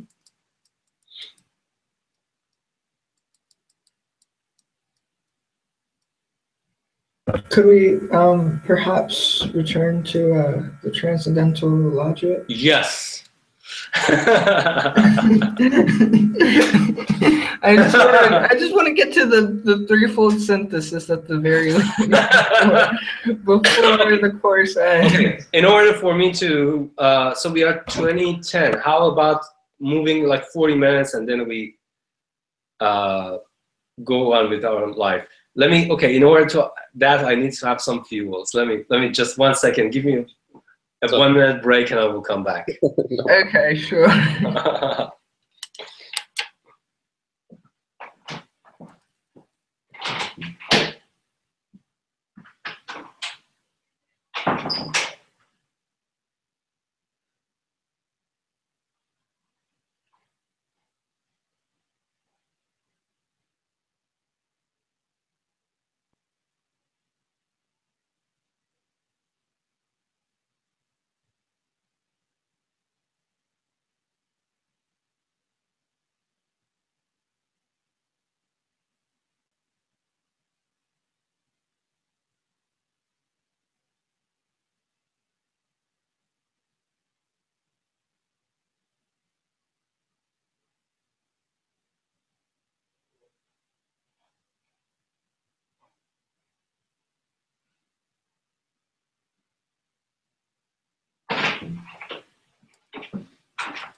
My apologies. No need to apologize. So,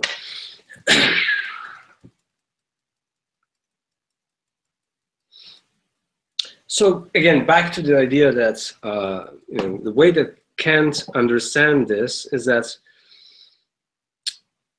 pure and formal logic, what makes a logic pure and formal is that the logic should only concern with relations among concepts.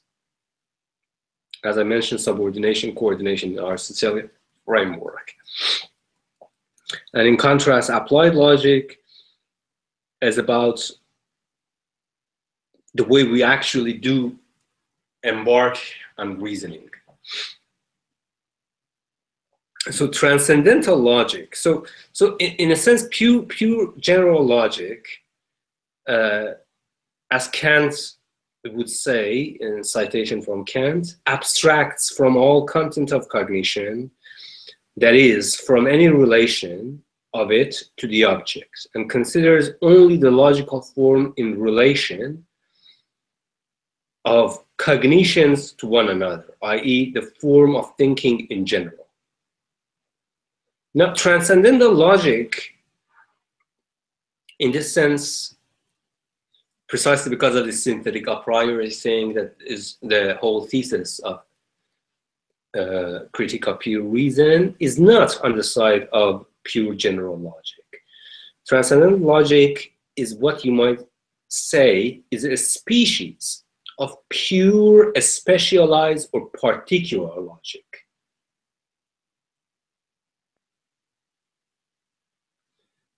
A quote from Kant, A62, B87. We isolate the understanding, as we did above with sensibility in the transcendental aesthetic, and elevate from our cognition merely the part of our thought that has its origin solely in the understanding. The use of this pure cognition, however, depends on this as its condition, that objects are given to us in intuition, to which it can be applied. Again, object and application. Correct application, that is. For without intuition, all of our cognition would lack objects and therefore remain completely empty. So, in a sense, transcendental logic is then pertains to the most general principles of our thinking about objects, Gegenstand, experienced in a space and time.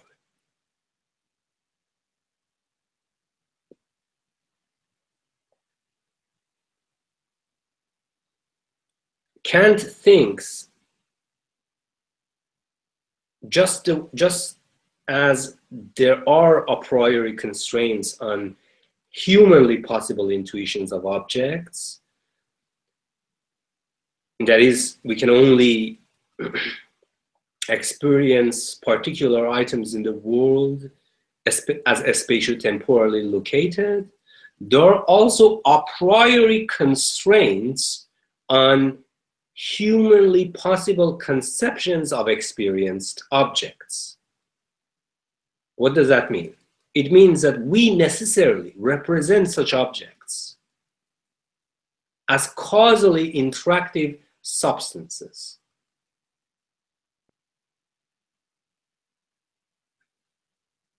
So, in a sense, then, what Kant called transcendental logic can be usefully thought for the time being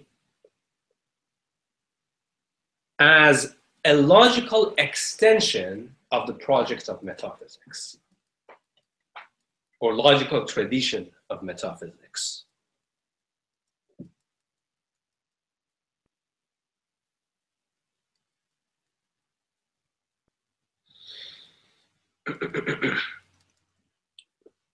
Now, Kant, so we had the first two, general and particular. Then we had pure and applied. Each general, either general or particular, could be pure, either pure or applied. Now, Kant introduces two more divisions here with regard to logic.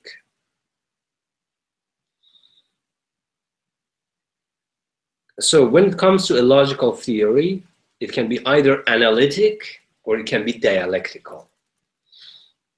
What Kant means by analytic, it is essentially what you might call to be, it concerns with relevant rules for construction of correct thinking. For construction, underlined, for relevant, underlined, construction, underlined, of correct, underlined thinking. This is called analytic. So the correlative critical part, the complementary part to analytic, is what Kant calls dialectic. So this is not a Hegelian dialectic. This is not Platonic dialectic. This is not Marxian dialectic. It's a Kantian dialectic. It's a fundamentally different species of dialectic. It's a dialectic in a cognitive science sense. How so? Because the idea of dialectic, or the critique of dialectic, of logic, is supposed to reveal to us illusions that arise from either misapplication of logic to objects or over a speculative or over ambitious, what sometimes Kant calls a speculative enthusiasm, a speculative enthusiastic use of general and pure logic, and thinking that it actually, you can simply manipulate general pure logic and construct these rules of thinking, but that has anything to do, and you can apply it indiscriminately to all forms of objects.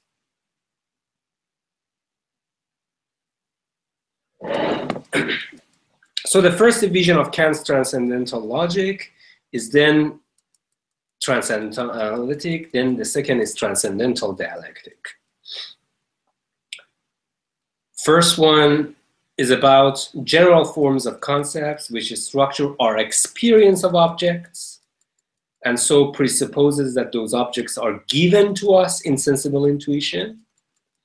The latter, the transcendental analytic that is, pertains to dialectical illusions, as Kant would say it, which emerge when we fail to observe these restrictions and surrender, as Kant would say, the very enticing and seductive temptation to make use of these pure cognitions of the understanding and principles, and by themselves and even beyond all bounds of experience. Or again, he says about the transcendental dialectical illusions, he says, judging without distinction about objects that are not given to us, which perhaps indeed could not be given to us in any way. A63, B87 to 88.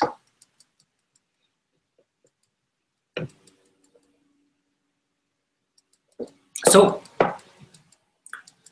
this was a very brief discussion on transcendental logic and its divisions. Now, let's do a kind of a comparative study of Hegel's critique of Kant's transcendental logic, and some commentators on Hegel and Kant, and then read a little bit of Kant himself in Critique of Pure Reason.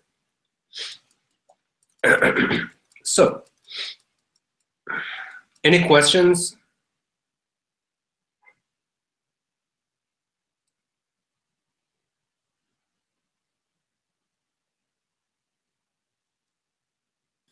Could you give an example of a dialectic illusion?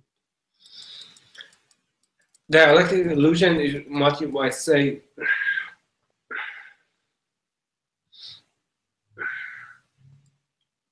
So Okay, dialectic illusion or transcendental dialectics, or critical dialectics, two different things, but connected. I mean, essentially two aspects of the same project.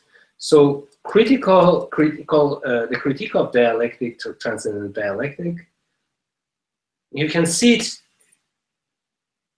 in today's cognitive science, for example, critique of project of formal logic.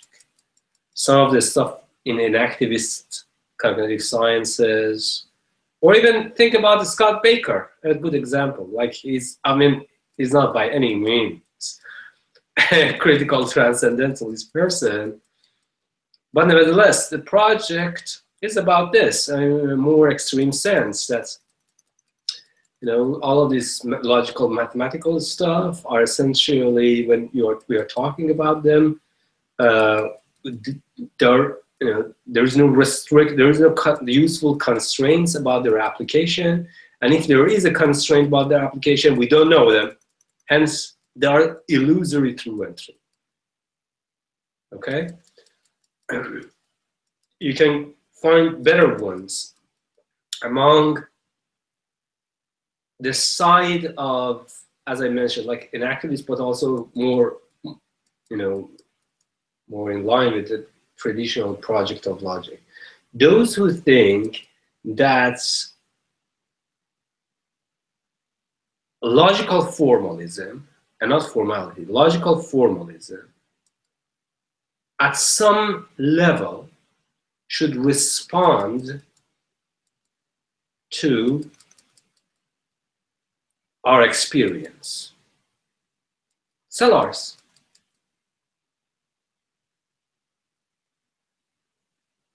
Ray. Because if it does not respond to our experience at some level, then it's entirely arbitrary. It's kind of an illusory realm of arbitrariness of logical manipulation. I would say that both of these camps, no matter how different they are coming from a fundamental misunderstanding of what actually logic is and what formalism is. I'm not going to go to that end right now. We need to wait a little bit on this front. Are these criticisms technically psychologistic criticisms? Logic? Not essentially, no, not essentially. Some psychologistic, some representational, and some, the whole idea, as I said, the most radical of all of them, misunderstanding what logic is. And how, the whole idea that I said earlier, always they say that when you are talking about formalism, it means that it's form independent of content. But does that mean that are you really talking about the formless content? You know, this is the myth of the formless content.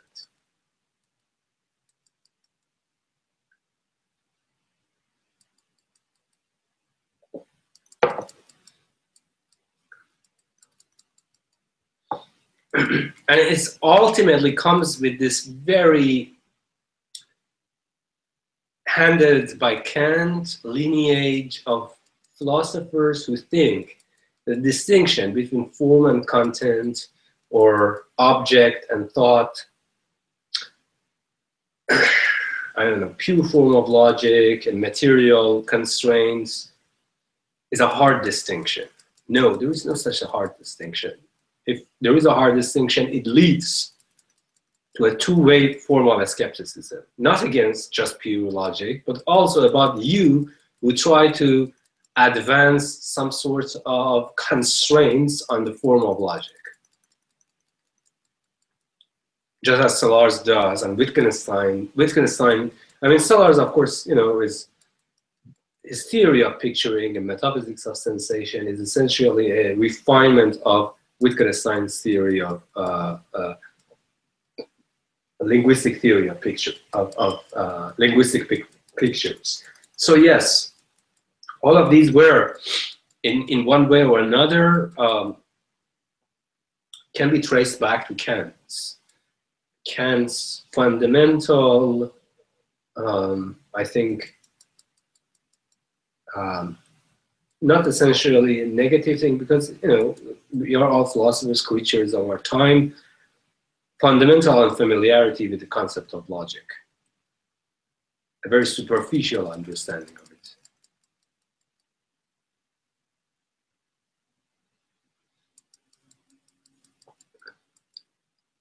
So are you saying, I mean, if I'm getting this right, that you sort of disagree with when Sellars posits that there's a being that isn't a being for thought?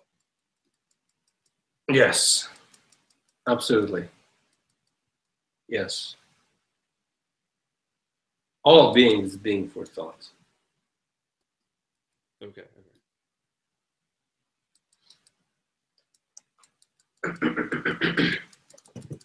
So, you see, okay, maybe I should start with Kant and then read the commentaries. That's would be less confusing. Okay, I have highlighted some stuff here. So, my God, I have highlighted the entire page, so there's no discrimination as what I should read.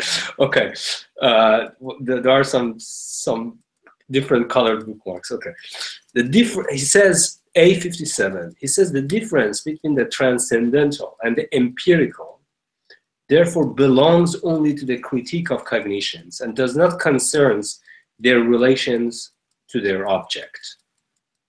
Have that one. I assume that orange is more important than blue. So there is a yellow, orange, and blue. I think orange is probably more important than blue. So the orange one, again, A57.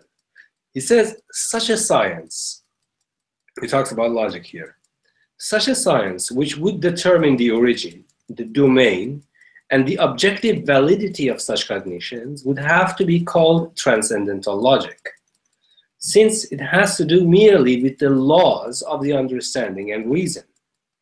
But solely, no, Kant doesn't underline this, but you can underline, but solely insofar as they are related to objects a priori, and not, as in the case of general logic, to empirical as well as pure cognitions of reason without distinction. Now, again, he comes up with some really utterly philosophically feeble gibberish in 859 when he talks about truth. It's, you know, the triviality of this passage, I mean, it's so trivial that it looks great, but it's just trivial. Now, a general... A59, yes. He says, now, a general criterion of truth would be that which was valid of all cognitions without any distinction among their objects. But it is clear that since with such a criterion, one abstract, so basically just give you a clue what he's actually talking about. So this whole thing is about truth. He bold underline emphasizes this question: what is truth? A58. And then he says the nominal definition of truth, namely that it is the agreement of cognition with its object, is here granted and presupposed. But one demands to know what is the general and certain criterion of the truth of any cognition. Now, okay, let me get my wash my hands here, because I mean, it seems that, you see, here you get this idea that everything that Kant really always wants to talk about is how thoughts are related to sensations by way of intuitions, the manifold of intuition.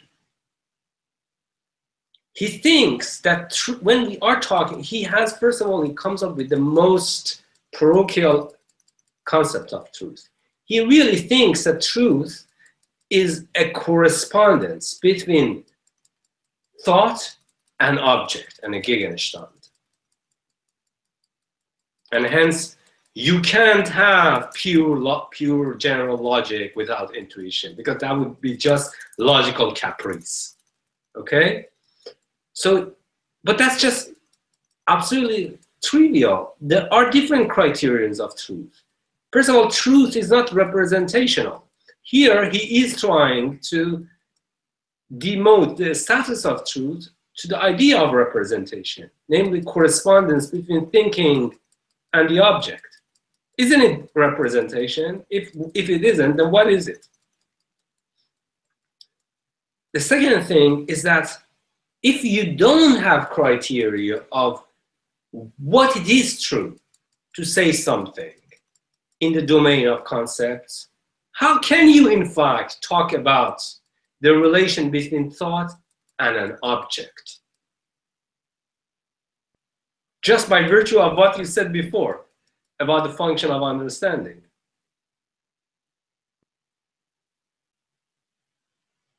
So it seems that Kant's, as we have noticed this session, Kant's this habit of being very subtle most of the time, but sometimes also being this kind of archetype of a continental philosopher, putting every conception of truth under one idea and then trying to use it against this or that forms of thinking. No, there are different kinds of truth. There are different gradients of truth. In fact, you cannot have objectivity of truth as related to external world without the criterion of objectivization, namely the correct application of concepts, how concepts inferentially stand in relation to one another. But then that would be the domain of pure and general logic, which Kant wants to demote here, and instead promote the idea of transcendental logic. He then continues, it is already a great and necessary proof of cleverness or insight. Now gets a little bit overcritical and overexcited. Or insight to know what one should reasonably ask. For if the question is absurd in itself and demands unnecessary answer, then besides the embarrassment of the one who proposes it, it also has the disadvantage of misleading the incautious listener into absurd answers and presenting, this is, carefully listen to this, and presenting the ridiculous sight, as the ancients said, of one person milking a billy goat while the other holds a sieve underneath.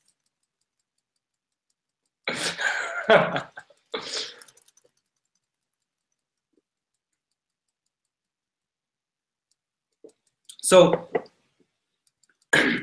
in the context of this idea of what is truth, then he says, now a general criterion of truth would be that which was valid of all cognitions without any distinction among their objects.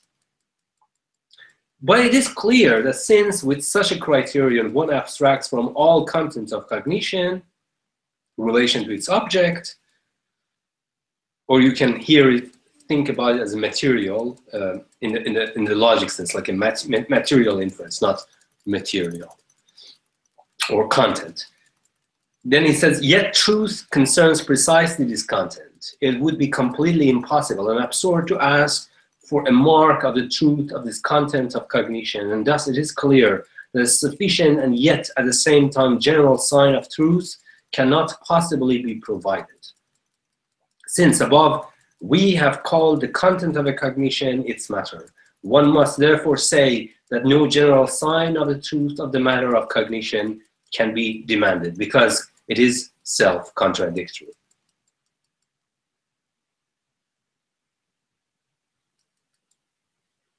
The amount of gerrymandering, the amount of manipulation, vicious manipulation in this very paragraph is unparalleled. in the entire critique of pure reason. We are going only, it is so gerrymandered that we can only unpack the level of gerrymandering throughout the next courses.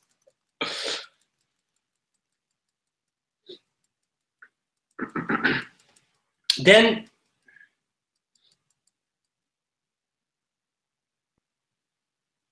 he says at B85, general logic analyzes the entire formal business of the understanding and reason into its elements and presents these as principles of all logical assessments of our cognition. This part of logic can therefore be called an analytic and is on the very account at least the negative touchstone of truth, since one must before all else examine and evaluate by means of these rules the form of all cognition before investigating its content in order to find out whether, with regard to the object it contains, positive, before investigating its content in order to find out whether, with regard to object, it contains positive truth. But since the mere form of cognition, however well it may agree with logical laws, is far from sufficing to constitute the material objective truth of the cognition, nobody can dare to judge of objects and to assert anything about them merely with logic without having drawn an antecedently well-founded information about them from outside of logic in order.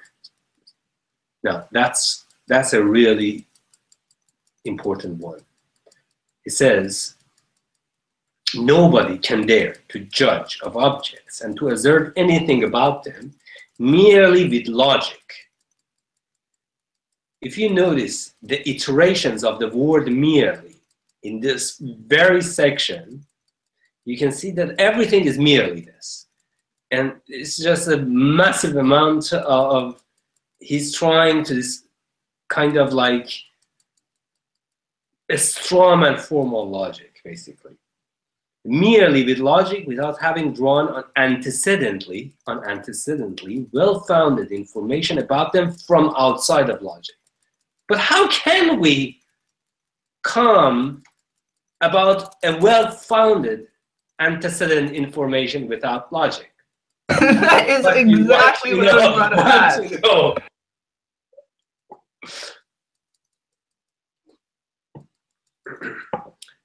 And then, in order subsequently, merely, again, to investigate its use and connection in coherent whole according to logical laws, or better, solely, a synonym to merely, to examine them according to such laws. And then he arrives at his mere conclusion. He says, nevertheless, there is something so seductive in the possession of an apparent art for giving all of our cognitions the form of understanding, even though with regard to their content, one may yet be very empty and poor. That this general logic, which is merely a canon for judging, has been used as if it were an organon, a tool, to arrive at a certain form of cognition. That's what he means by organon. Has been used as if it were an organon for the actual production of at least the semblance of objective assertions. And thus, in fact, it has thereby been misused. Now, general logic as a putative organon is called dialectic.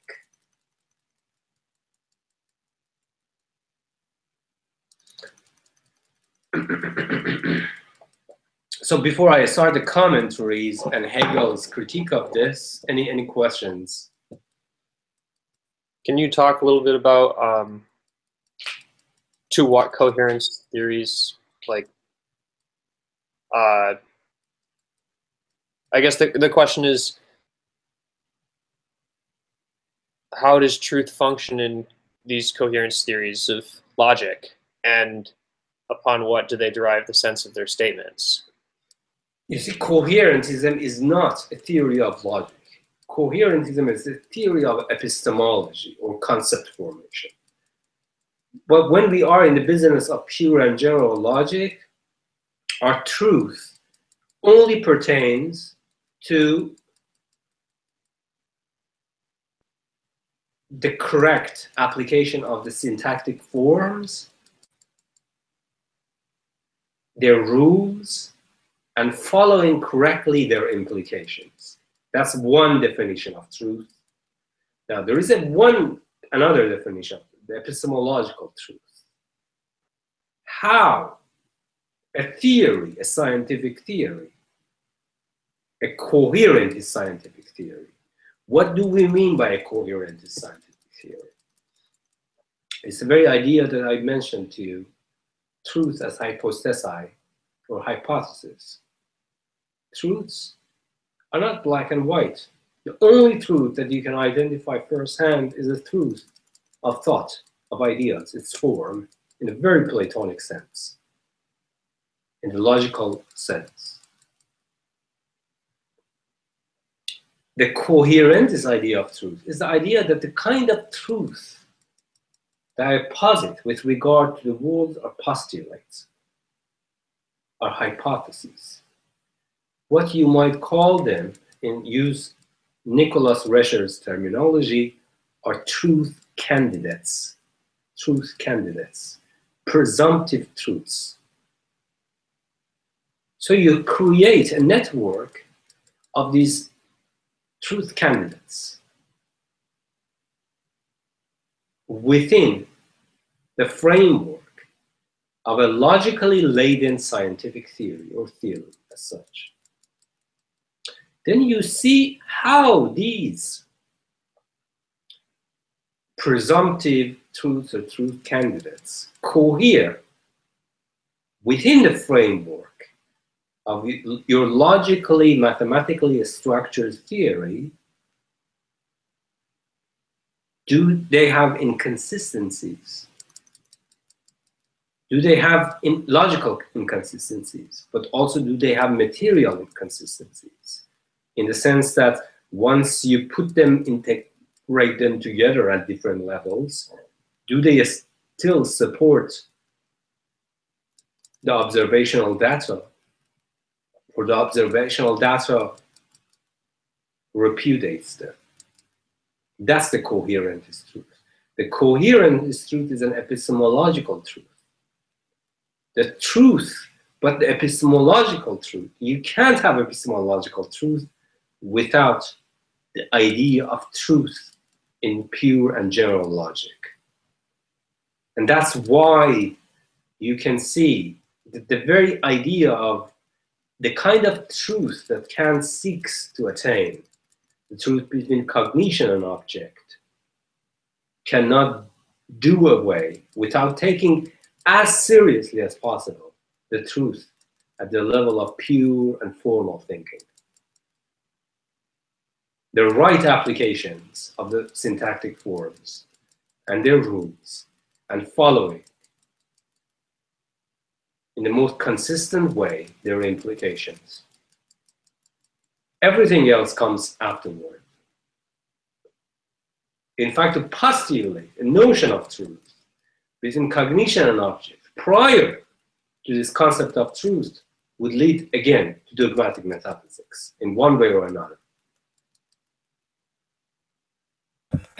So wait, are you saying that, like, for you, pure general logic would be this syntactic, or following syntactic rules and following them to their conclusions? Yes. Now, of course, this requires a far more detailed discussion of what we mean by syntax or syntactic form. There are different forms of syntax. Descriptive syntax, logical syntax, at least. What I mean is logical syntax rather than descriptive syntax. But also, it means the idea that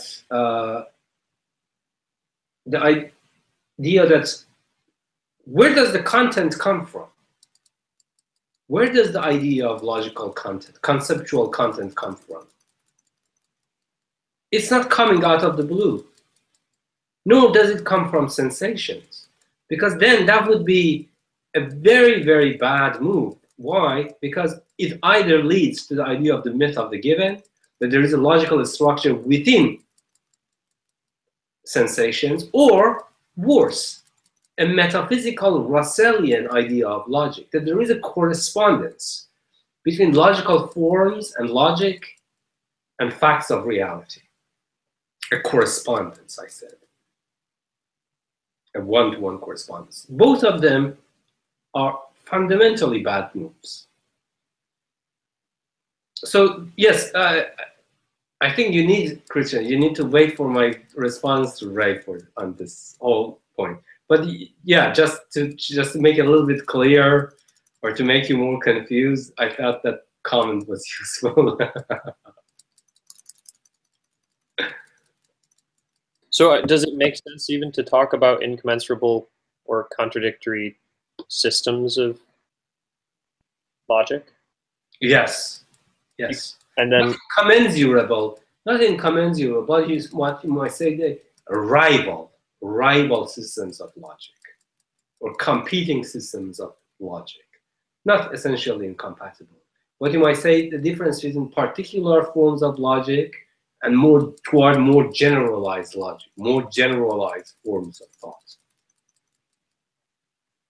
or thought determinations.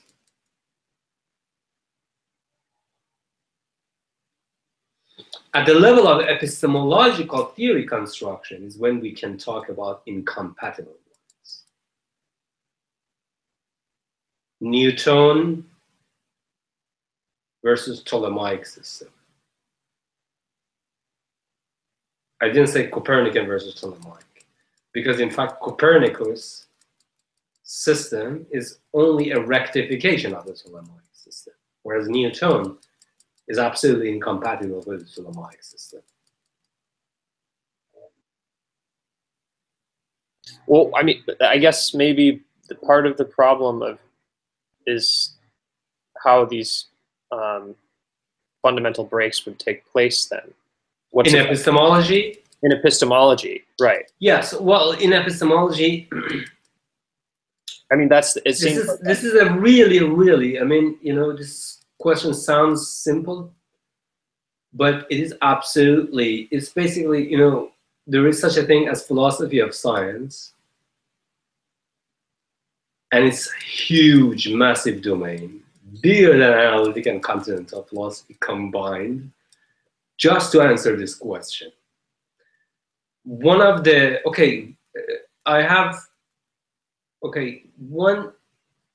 let's start with this essay by Adolf Grunbaum. Is simplicity indicative of truth?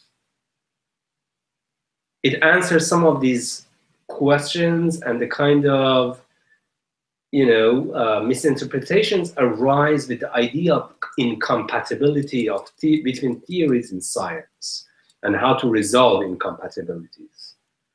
Yeah, so start with that, and then we will talk about this, because I think this is, if I try to somehow weasel out some sort of response, it won't be good. It won't be good. Okay, sounds good. I mean, I guess the thing is that, like, it strikes me as such a crucial component of the whole critical enterprise. Oh, absolutely, yes. I mean, now you see, this is a gesture of philosophy of science. You know, scientists, continental philosophers always put philosophy of science down. No, it's just, you know, philosophy of science is there as you know, as someone, what you call in the Hegelian sense, is the self-consciousness of science. Science doesn't have self-consciousness of science. Some do, but most don't. Boltzmann did, Einstein did, Newton did. But today's science, zero.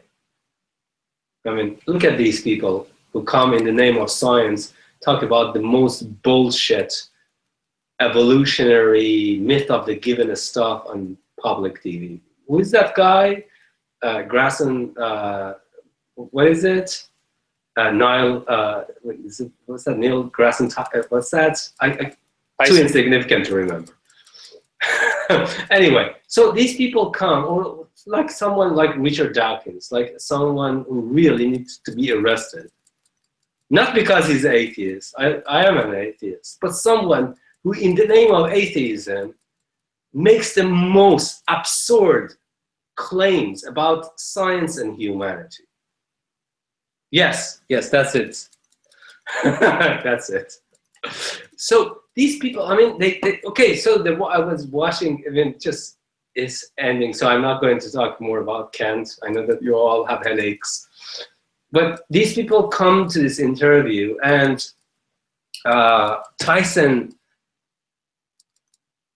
with the kind of a smug anti-intellectual, which is the very definition of American anti-intellectualism, is vulgar in every fucking possible sense. So he comes and he says something that, you know, when I want to die, I want to, you know, I don't believe in religion, I don't believe in this, I only believe in science. But when I want to die, I want to, you know, dust my ashes. So another person, Richard Dawkins, who tries to, and he's like a flatterer of utmost despicable degree. And he comes and he has this conversation with Tyson, and he tries to top up Tyson's idea when he's dead. And says that, no, Tyson, when I want to die, I want to go to Earth, so my energy goes back to flowers. Utter double facepalm. If this is today's definition of science and how a scientist thinks about moral responsibility, about what is right and what should be done, science needs to be annihilated. And we should scratch from degree 0.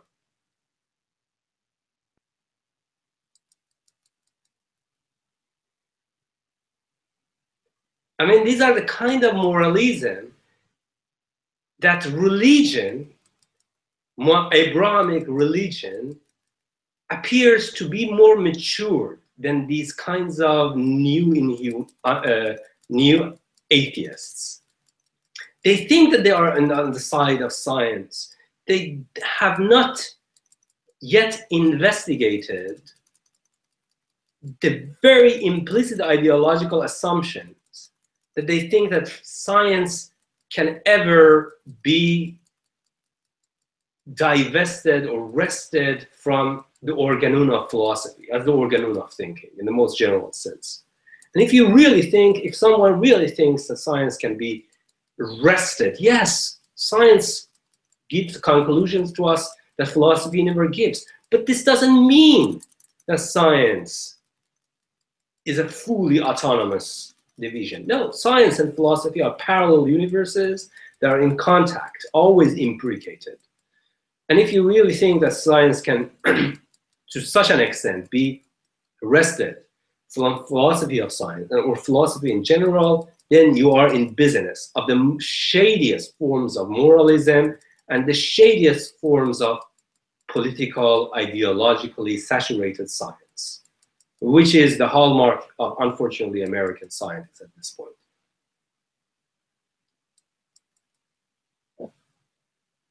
Just absolute petty dogmatists. Yes, yeah, absolutely. Yes, dogmatists, hand-waving moralism, which is worse than Abrahamic religion, to be honest with you. And you know, I'm an atheist. I have quite, you know, a dagger and sword against Abrahamic religion, but this is a different kind of a story. No, I mean, there is a reason that these new atheism movement in science really brings the shoddiest assumptions that critical philosophy crushed them into pieces at the beginning of 19th century. So do you have a answer to that question that is better substantiated of what to do with your body when you die? Who fucking cares? Do whatever you. Actually, the only viable solution to all of these, I donate my body, organ donation, use whatever you can use. get rid of it in the most optimal way that you can, that is good for your civilization. That's it. Just get on with it. We are not supposed to waste our time with these kinds of stuff. Philosophy is the organum of thinking. And thinking is about those who are alive and those who yet to come. The rest don't matter. The dead don't matter.